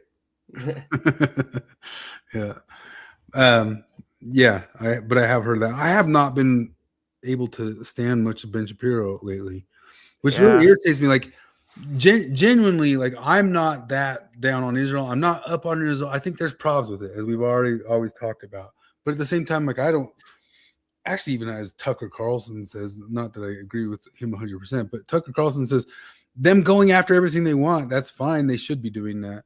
And it just should be America who's kind of the ones who are saying no sometimes. No, that's not in our interest right now. But any nation saying we're pushing for what we want, but any sort of weird finagling or horseshit isn't cool if they're doing any sort of thing like that. But I genuinely am net more positive on Israel, definitely more than Iran or Gaza and all that sort of stuff. Yeah, for sure. And but yeah, Ben Shapiro is. Those guys just kill me on it. Like, they kill me on it. Like, I can't. know. Well, Shapiro's creaming his pants over this. Yeah. He's calling Trump the bravest American president of all time because It he attacked sincerely Iran. drives me nuts. It sincerely does. Like, just, oh boy, Epic Fury. That's great. Also, What a great name. Our president picking names of operations. Okay, shut up. Just and then Lindsey Graham and Ted Cruz and like I would be way more up on Israel if you just got rid of those guys. Like, get rid of Mark Levin, get rid of oh fuck, Mark Levin makes me anti-Semitic. Just put Coleman Hughes out there. Yeah. He is the best you have. And he's really good at what he does. Yeah. They're just so irritating. But and there's a genuine thing. Like, I genuinely want to see maybe even like Joel Berry or even James Lindsay nowadays say, like, I want you guys to show me some ounce of criticism of the government of Israel that's okay, that actually is. Like, you guys say that it is, but nothing is. There's not one person who hasn't dared to set a tiptoe in it that you didn't just turn around and start calling anti-Semitic. And it's very, very, very frustrating. Well, you got Ben Shapiro going after Megyn Kelly, and all Megyn Kelly does is say, I don't really want to have a stance on this. Yeah. That's pretty much it. Yeah. I mean, Matt Walsh, I mean, maybe they don't, Ben Shapiro leaves Matt Walsh alone, but the others start getting on him. You know, James Lindsay's gotten on him, and Joel Berry and the Babylon B guys have gotten on him. It drives me nuts, too, because the Babylon B guys are funny and still funny. You know what I mean? Yeah. They still drop funny stuff, and I still miss, like, all the work James Lindsay did on the left, and here and there he'll drop a good episode on it. But, you know, just barely today, I was listening, he did a Jewish Question podcast, and right from the beginning of it, he definitely just framed it that any sort of questioning anything about it is inherently underneath it a Jew. And then when Brett Weinstein started saying that stuff, he started saying, I actually exposed Brett as woke right on his podcast that one time. And I'm like, okay, Brett's going into like some weird territory, but the dude ain't whatever the woke right is. You know, he's not Fuentes. You know, I don't know. He's just incorrect. Yeah, he's incorrect. Like, nobody can be incorrect. They have to be hateful and terrible. Yeah. Anyway, enough about that. I think we've irritated all the races except for what's the race we haven't irritated tonight? Chinese, Japanese. We haven't really. I don't know. We didn't talk about Whitey. Whitey cucks to it all. That's what Whitey does. We haven't shat on Mongolians at all. I ain't got nothing to say. Oh, actually, we did. We talked about how much we hate Genghis Khan. We did? We did, yeah. We remember? Oh, back in the day. Yeah, we talked about how shitty. God, I fucking hate Genghis Khan. Yeah, there's nothing more I hate more than one of those Genghises. Is there a slur for a? Is there a slur for a? What is that called? A Mongolian? Mongols, just a Mongol, Mongoloid. Mongoloid's just a big-headed. Yeah, that's not really a Mongolian thing. Saying a Mongol, is that you Mongol?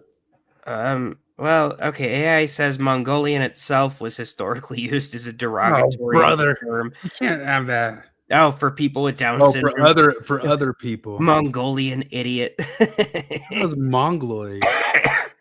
Other derogatory terms such as Chakma are used in Bangladesh to refer to people with Mongoloid features, including Chinese and other indigenous groups.